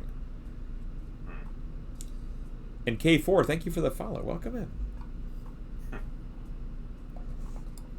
So yeah, I thought it was a very elegant paper in terms of the science and the genetics. I also liked, again, that they had next to each of the figures a little layout of what they did every single time. Like, this is the experiment we did. Here's a little pictorial representation of how we did the experiment. And then they also confirmed everything with these images. So, like, the reason there's these image panels after each one is a confirmation of, like, the animals that we say are not having this memory response. If we look at, they sack them at the end and look at the hippocampus, oh, look, it's the cells that we were targeting are glowing green because we targeted them with the virus, and they are in fact green, and so it's like confirmation that, the experiment worked. Now, granted, there is variance here, and that's gonna happen because when you're delivering the virus to the brain, I mean, there's different... You can always be super precise. You have to be very precise, but, like, there's going to be individual variants. Just as, like... Yeah, okay. Right, like, when you... the person doing the experiment, because, like, the cool part of this way of doing the experiment is you drill into the head of the mouse, to the skull, and you put in the virus deep in whatever layer that the animal's brain is supposed to be in. And the way that it works is that it's called the Cre-Lox system. So every cell in the individual mouse has this component called Cre, and you inject the LOX. And so what it does is it cuts out wherever you've put the Cre. Artology, welcome in. Welcome in, Artology Inc. Welcome in, Raiders. How is the stream, Artology? Tell us all the things. If y'all don't know Artology, one of our artist friends, part of the Moco Loco stream team. Artology, how was the stream? I hope it went well. Let us know how it went in the chat. And guys, go check out our friend Artology. Nameless User 8, hello, welcome in. Raiders, my name is Belent, 1/3 of Science Streams. The other 2/3 are my lovely wife, Lita, and our daughter, baby, Alona. Lita and I have our PhDs in molecular biology, and we do live science content here on Twitch 7 days a week. We're joined today by Professor Danny Anduza for Wacom Wednesday. Single greatest science communicator there is. And we're talking about really cool fossil science papers and also mechanisms of memory right now in a elegant, although dense and confusing paper, probably. So Raiders, welcome in. I was definitely confused by this, yeah, shoot. It's a lot of... So I didn't pick it because I was wanting to cause confusion. I was more just, like, fascinated by the concept of it. Of just that... It seems important. Yeah. Like, the implications here seem big, yeah. And I thought, too, that it was elegantly done in terms of logic. And that's why I wanted to take a look at it together here. Almost finished Appa and Momo from Avatar, says Artology, then made a super cool thing like tonight, like a voodoo teddy bear, but my style. Very cool, Artology. Excellent. Well, thank you so very much for the raid, and welcome the heck in. And we did have a question from Sparky about how many mice they tested. So Sparky, a lot.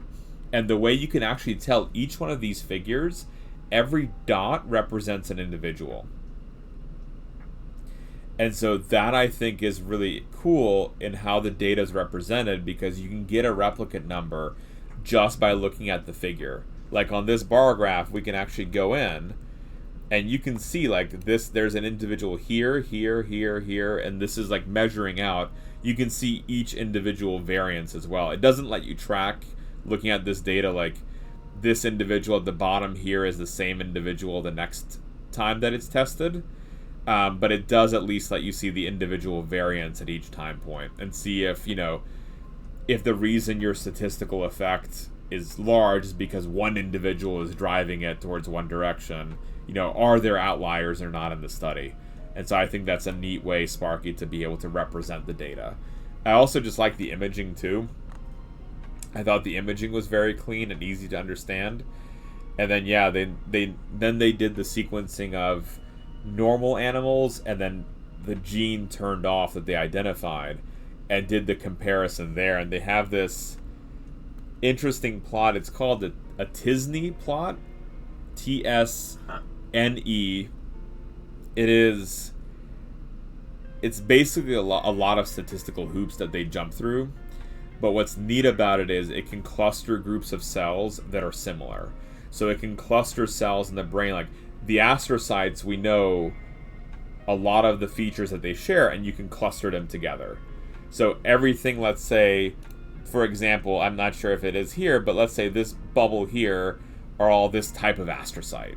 And then these are all glia, and these are all primary neurons. And like, so you can separate them out based on these genetic markers that are independent of the experiment. So you can get at a single cell resolution based on these little groups what your genes are doing. Nice. And so like I've done this with ant brains. There's different types of cells in the brain of an insect as well, and so they'll separate out on these little groups, and then you superimpose colored dots like they did here, and your colored dot represents changes in a gene that you're interested in. And so here it's this DCX they found changed a lot. In a lot of these cells, if you got rid of that original gene, they saw this downstream effect of more genes being changed. And this one's like one of these DNA repair genes that got changed, which then makes sense, and it's a form of validating, but then also you see all throughout it's changing in all these little clusters. And so it's like there's a lot of debate on if it's worthwhile to represent the data this way. I think it makes sense once you know what you're looking at, and I feel like a lot of this paper was kind of, and again, I didn't mean to pick like a really dense paper and like difficult to get the info from. I just thought it was just so elegant in terms of the logic of, starting off big and then focusing narrower on the sequencing and having a lot of redundancies in terms of the genetics that they looked at, and that, even having like different types of visual representation of what's changing and what isn't changing as well. So like having differences in gene expression, what were the big things that changed, and like they have these like represented circles as well to indicate like intensity of how it's changed. So like you can see here like the different size circles are telling you different amounts of it, different kinds of information, and it tells you like, okay, the green one is where we got rid of that original gene that we were interested in the beginning, and so you can see, okay, genes that changed transcription went down because the circle's going down. So like they did like really neat visual tricks to illustrate what some of those differences were. Which again I thought were really interesting. Now, I guess follow-ups, as chat was saying, how does this influence disease states? We don't know. I think this paper is hard enough on its own because it's demonstrating a phenomena that no one has ever talked about before, which is DNA damage as a function of learning something. Right, and it's like and they still don't know like what does that actually mean? Like, yes, this happened, like, but what is actually happening, right? Like I can't conceptually tell you. I can't conceptually tell you how we form a memory. Like I can tell you there's molecules here and like how they interact. Hi, WizKid, welcome in. But then the next step, right, of how that translates to us recalling a memory, like there's just this whole missing box there of not just on the molecular level, but I think it might be one of those things that'd be really difficult to even understand on like a spiritual level, right? Of like that idea of like talking about a new thing that you've learned as being like a physical phenomenon, basically. Yeah, and like what and what does Yeah. this mean, right? Like why? Okay, so the DNA is breaking. We don't know yet where it's breaking in the genome, if it's different based on different kinds of memories. What the function is of that breaking, right? Like what? Like yes, we know. Like if you don't prevent the fixing based on getting rid of that gene, the memories don't form. So we know there has to be breaking and repair. Right. But what does that? like, where is it targeted in the DNA? How does it happen in this? And because what's also wild too is that DNA accessibility comes into this as well. Excuse me. So we've talked about like epigenetics, where the chromatin is super folded together and inaccessible to genes. Presumably, those are actually protected from damage, like when they're super folded and really, really tight. And so then the question is, okay, are those then opened up regions during learning and memory? And so, do you want to break certain regions? Is there a benefit over some kinds of memories over others? You know, so it gets into a lot of follow-up questions, and independent even of the disease state, I think. Like, you know, they showed that this happens in multiple behavioral paradigms, both fear conditioning, reward conditioning, stimulus, and we got these really beautiful images and videos. So Murph, that's what I was getting at, is there a difference? Like, if we look at this figure, if we were to recreate it for reward or pain, I mean, this is the only resolution that they took. So yes, there was increase in the red dots, but where those red dots are in the DNA, we just don't know yet. And I do wonder, like, as Murph is saying, if there's a difference in if it's a positive reward, a negative reward, where in the genome you're having that break. I don't know, that could be important. That could be important. And then again, like, Glued with Gold brings up this important question or analogy too. It's like, is it similar to the way muscles grow, right? Of the splitting of your muscle fibers and the bringing them back together to strengthen them. If that analogy holds up here on like the DNA, I don't know. I mean, that might be a stretch, right? But it's just one of, and neither did they answer in the paper.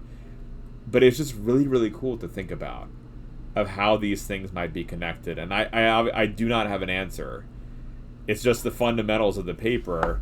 And, you know, they've got other images too where they even show like where else, like, the signal is like they're live tracking it and how things are moving around, like a protein that's coming out of the nucleus is going to that region of the centriole. Remember, that's another part of the puzzle they didn't really solve is, okay, why is this gene and the protein then being put into the centriole region that's usually evolved in cell division? And neurons don't divide. So what's... Right? It's just... There's so many more questions from this. But I thought either way it was just really fascinating to... like, what it means of when we learn. You know? Yeah, I mean... I hardly know where to start. I mean... Does the explanation... This is still outside of my expertise.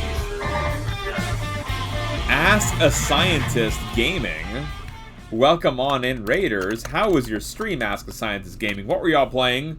What kind of scientist did you have on today, folks? Ask a Scientist Gaming has on scientists, and they play games and chat. What was the stream about today? What were y'all up to?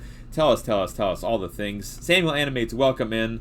See, tonight's guest was Dr. Laura Perez Falkner, social context, career outcomes, and racial, ethnic, gender, socioeconomic disparities in post-secondary education attainment.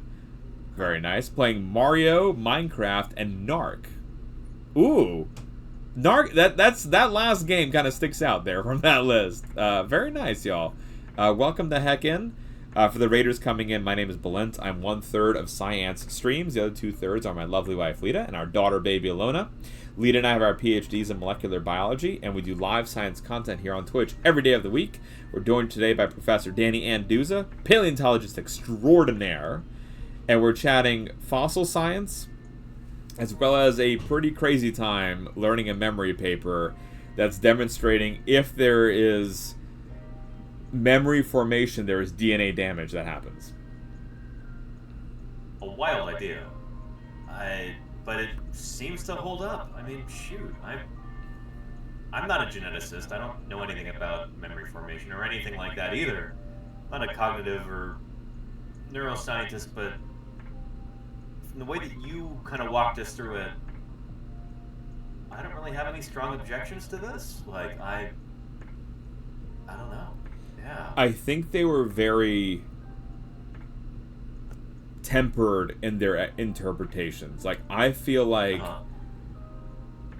they didn't overstep the finding. They didn't push too hard and saying, like, this is what is happening in the like, and they said, like, the law. And that's, I think, why I'm kind of, I wanted your take on it, just because, from just, like, us chatting about the idea, because it's so, I don't understand the implication.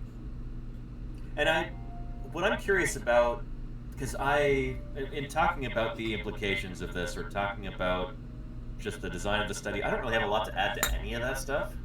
I think the most productive question I can probably ask is, has there been any press on this yet? And if there isn't, why not? Because it does sound like it's really important. And if there has been, like, how is media interpreting this? Because I could see how this sort of thing would be, I don't know, if popular media gets a hold of it, you might have people just kind of running with these findings and making all kinds of wild claims and stuff, given that it is kind of a wild study. So yeah, what do you think? That is a great question. I honestly haven't looked hard into if there was popular media on it. It came out, what is today? The 3rd? It came out last Friday. Oh, shoot. Okay. So it is still relatively new. So I don't know if it's one of those things where we haven't hit enough time to be pulled into the popular media. Because in terms of journals, it's in Nature, right? So that's one of the... Which is a huge deal. Yeah. Profile, high So impact, yeah. This is one of the... Cell Science and Nature is like a biologist's dream location to publish any paper. Because if you get in there, you're pretty much set for, unfortunately, for better or worse, funding. Because that's how the funding agencies are. And then... get you a job, yeah. Yep, potential jobs too for the future. Yeah. And in paleontology, we don't have Cell. We just have Science and Nature. Cell doesn't really publish paleo papers, I don't think, so we're kind of even more narrow on that front. The Cell papers, I think, are very biased in what they like. It has to have cellular biology, like they're much more narrow versus like Science has a much broader mission statement. That makes Cell very difficult to just get in for that reason, right? Because like you've said, what cells can you look at? We have some, but they're, I don't know. Usually when you're studying dinosaurs, we're not talking about things on a cellular level because we don't have that kind of preservation usually. It does happen, but it's rare. There is that one paper, hi Turgus, there's that one paper, I can't remember where it was published, but it was looking at chromosomes in dinosaurs. It's a couple of years ago now.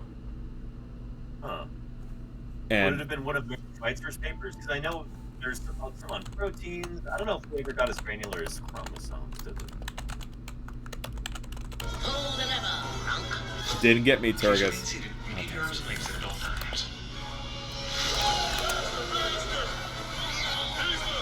This one? Thank you, Turgus. I know this one was, like, Lito was super interested in this paper the time it came out. Yeah. So this, it says isolated chondrocytes of Hypacrosaurus. Hypacrosaurus, and it's a DNA stain. And it's the cells are reacting to a DNA stain. I do remember this vaguely now. Yeah. There have been other ones too. This is like This but is just like, I think there was an implication that it's the specimen was reacting in a way that you would expect like a bird material to react. So that was like another potential link between, it's exactly what we would expect to see, given that birds themselves are living dinosaurs. Yeah. I remember this vaguely, but Yeah, again, not being on the microscopy side of paleontology, this is not something I never even read this paper actually. Maybe it can be my homework to find some of these papers for next week. That can be my that'd pick. Be cool, actually. Because I would enjoy that. Because this method to get this kind of stain, what happens is the dye has to bind in onto the DNA, and so it's this process called intercalation, where it actually inserts itself into the DNA. Turgus, sleep well. Turgus, I hope you had a great stream today. Sleep well. And so it inserts itself into the DNA, and that's how it glows. And so what the study, the positive result here suggests is that they have detected DNA inside the cell from this bone, which is, like you said, stone. But there is, in fact... And it would be from the if it's Hypacrosaurus, it's from the Campanian, it'd be like at least 72, 73 million years old. Probably older, yeah. Yeah, and so then there's genetic... The PI stain here, that's for RNA. So I've done this stain on living cells, and it stains and that was not right. And then the DAPI stains DNA. And I've always done it on living cells, but yeah, they've done it on this upper one here is from the dinosaur sample. This bottom one is an emu. And so I think the argument is that it's like they've replicated what you see inside the dinosaur sample with a bird, and there's that connection there too. It's like, because otherwise you can make the argument, I think it's just like, oh, it's randomly binding to something. It probably isn't, because these things are There's so... sort of biofilm in there or something like that instead that it's binding to. Like, so, yeah, some contaminant or something. But given what it looks like, that is the only way that I can see a route into cell, I guess, is my point on this one. But yeah. Maybe I'll dig up those papers for next week. That'd be really cool, yeah. And I should probably go here pretty soon, too. I feel myself starting to fade. Yes, sir. Yes, sir. Do we want to round out with final thoughts on... Yeah. I don't find myself with a whole lot to say about this, honestly. It's cool, but I don't know. Shoot. I'm curious to hear your final thoughts on it, and whether you think... where you would take this research in the future, if you were in charge of that. I think the disease state is a very interesting thing to follow up on. Like, is there going to be some kind of follow-up with Alzheimer's or dementia or other kind of neurodegenerative diseases? And they did kind of, jump a little bit on that question at the very end of the paper, where it's like, it looks like there is some kind of involvement there, where there is like the lack of this protein functioning, and that means that there is like this buildup of DNA damage, which we found if you just have the DNA damage alone, you don't form the memories, right? Which is a symptom of the disease state. And then you also, we know in Alzheimer's, have genomic instability, just in general. And so those two things combined, right, say, okay, this could be a location to look for treatment. But I think I'm always hesitant of injecting anything into my brain. I generally am too. and so my next try to be anyway. Yeah, oh yeah. Well, so my next step would be I kind of how Sparky said, which is, what is the difference between the positive memory, the negative memories, in terms of where the DNA breaks are happening, and also looking at the 3D architecture of the DNA during this time. So, like, are there changes in architecture of the DNA as a function of the training? And we know there is, so that should be a yes. And now it's, how does that 3D structure change accessibility to this damage? Like, are there going to be, like, if you're smelling something and that's causing you fear, would olfactory genes be likely to be hit? Maybe. So that's what I would try to figure out, is where exactly are the breakpoints happening, and what does that mean for the phenomena? And then I think moving to the disease state, because if you just say it's this protein and you then re-inject someone with the protein, maybe that probably might not be sufficient to actually fix anything.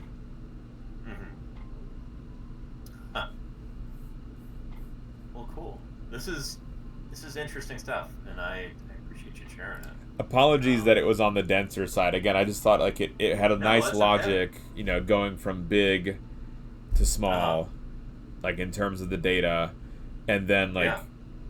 when in the weeds, it still kind of added up and made sense in the big picture of everything.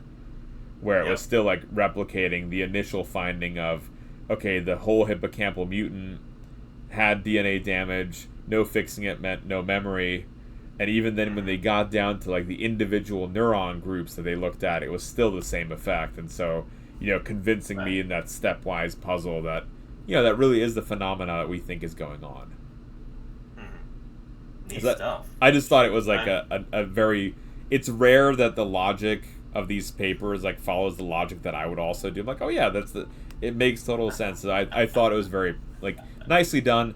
I don't have any answers on what this means long term, but it's just I thought a really cool thing to think about, and I am wondering, like you said, now what's gonna be the popular media releases on this, and then what are the follow-ups gonna be, because I think it can have some very important implications, as it were. Maybe we'll see some stuff in the next week, and we can talk about it next Wednesday. Yeah. See what the popular depiction has been. And then, you know, extending to dinosaurs, what happens in birds? Because this is mammalian models. Right, like, I don't... And I wonder if it would be different in something a little bit close. You know, rodents are pretty close to primates, but what it would be in primates if you could test this sort of a thing in, I don't know, what are the most common laboratory primates? You've got baboons, right? Bonobos and chimps, too. Really? Wow. And... Huh. But they're... probably rhesus macaques as well, I would imagine. Oh, yeah, there's, I think, 2 sites in the U.S. that have them. But interestingly enough, there was one of my friends, she was applying for labs, and they told her to make sure to diversify, because they were like, a lot of these primate facilities are probably going to be going away eventually, and so like, do not put all your eggs in the basket of, I'm studying macaques for this, because they're like, oh, you know, you... And I understand that. Like, they're going to be not just really expensive to maintain, but also there's all the ethical issues and everything as well. And rodents are pretty darn close to primates in the grand scheme of things. I mean, they are... they're... In the whole mammal family tree, rodents are pretty darn close to us. Yeah. So... And I mean, we know, like, there is the inflammation response in the fruit fly brain. But we don't know, like, if it's on the level of the DNA damage. And so, yeah, I'd just be curious to see, like, what the connection would be in birds, too. And that's, like, bringing it to dinosaur. And, you know, does it necessarily matter? Probably not. But it'd be cool to know. Dinosaur connection. But yeah, you like, never know what kinds of findings are going to come out of a gee whiz, wouldn't it be cool kind of study. Because there could be something that in a bird that is protective. Like, we were actually... maybe we should talk about this paper too. About kingfisher birds, and you know how they do the diving behavior. Why don't they get concussions? And it turns out there's this tau protein which is actually implicated in Alzheimer's, but it's different in kingfisher diving birds. And so it's like there could be something in the kingfisher diving behavior that could help cure and treat Never Alzheimer's. know what kind of spin-offs there will be. Yeah, that's really, really cool. Yeah, so maybe there's be something like that too. So I don't know. I love curiosity-driven experiments anyway. Exactly. Yeah. Danny, before you go, I do want to plug the Amazon page for if anyone wants to help on the field work. Thank you. Up and coming this year, Danny will be going to the field, and there's a really easy way to help Danny and his field work. Remember, this Twitch is a free service. You don't have to sub to see Danny.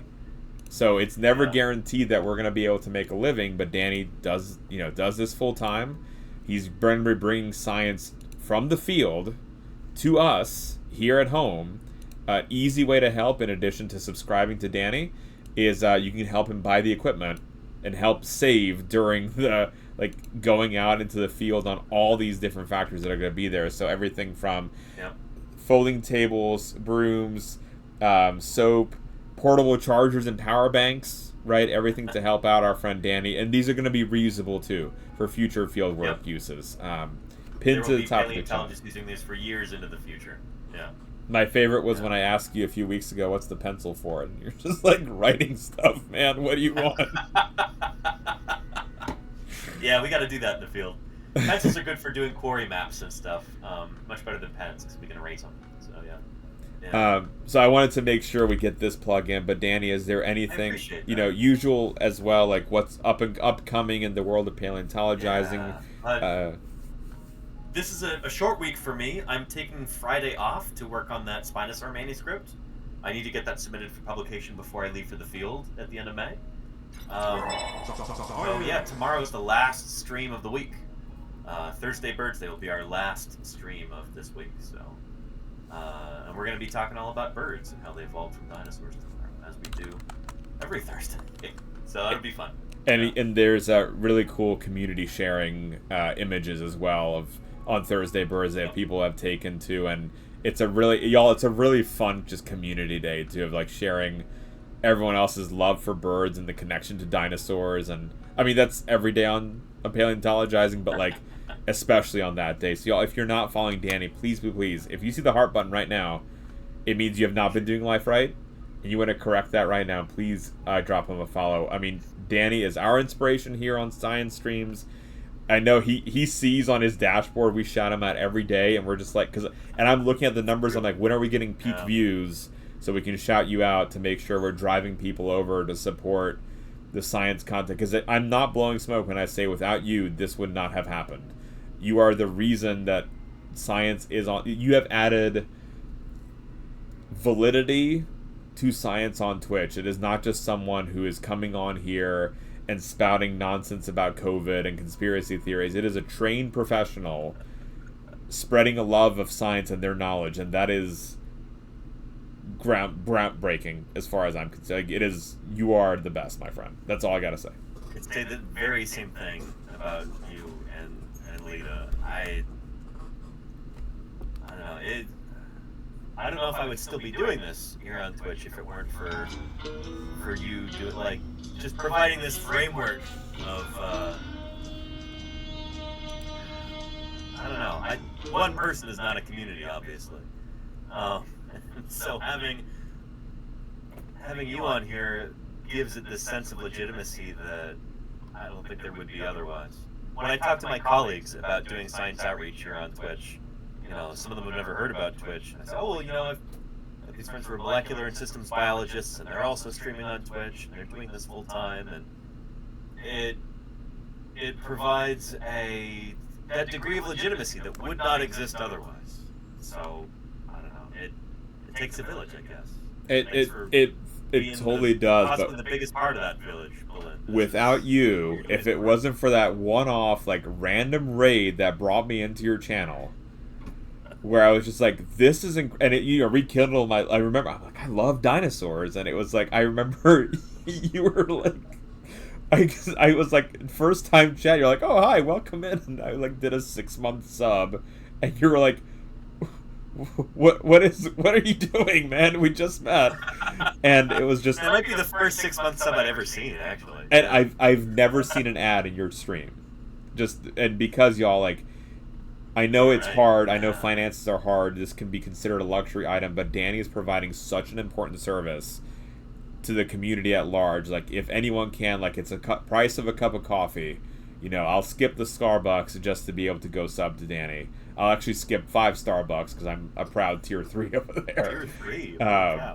And it's because I believe in his mission statement. And so if y'all can, even remember we have a free Prime sub. Go support our friend. I really appreciate that, Balloon. I really do. Thank you. Likewise, Danny. Again, thank you for your time tonight. I know you got to skedaddle and have dinner. I love these crossovers. I look forward to them every week, and I'll find some for next week about the DNA and the dinos. See what I can dig up.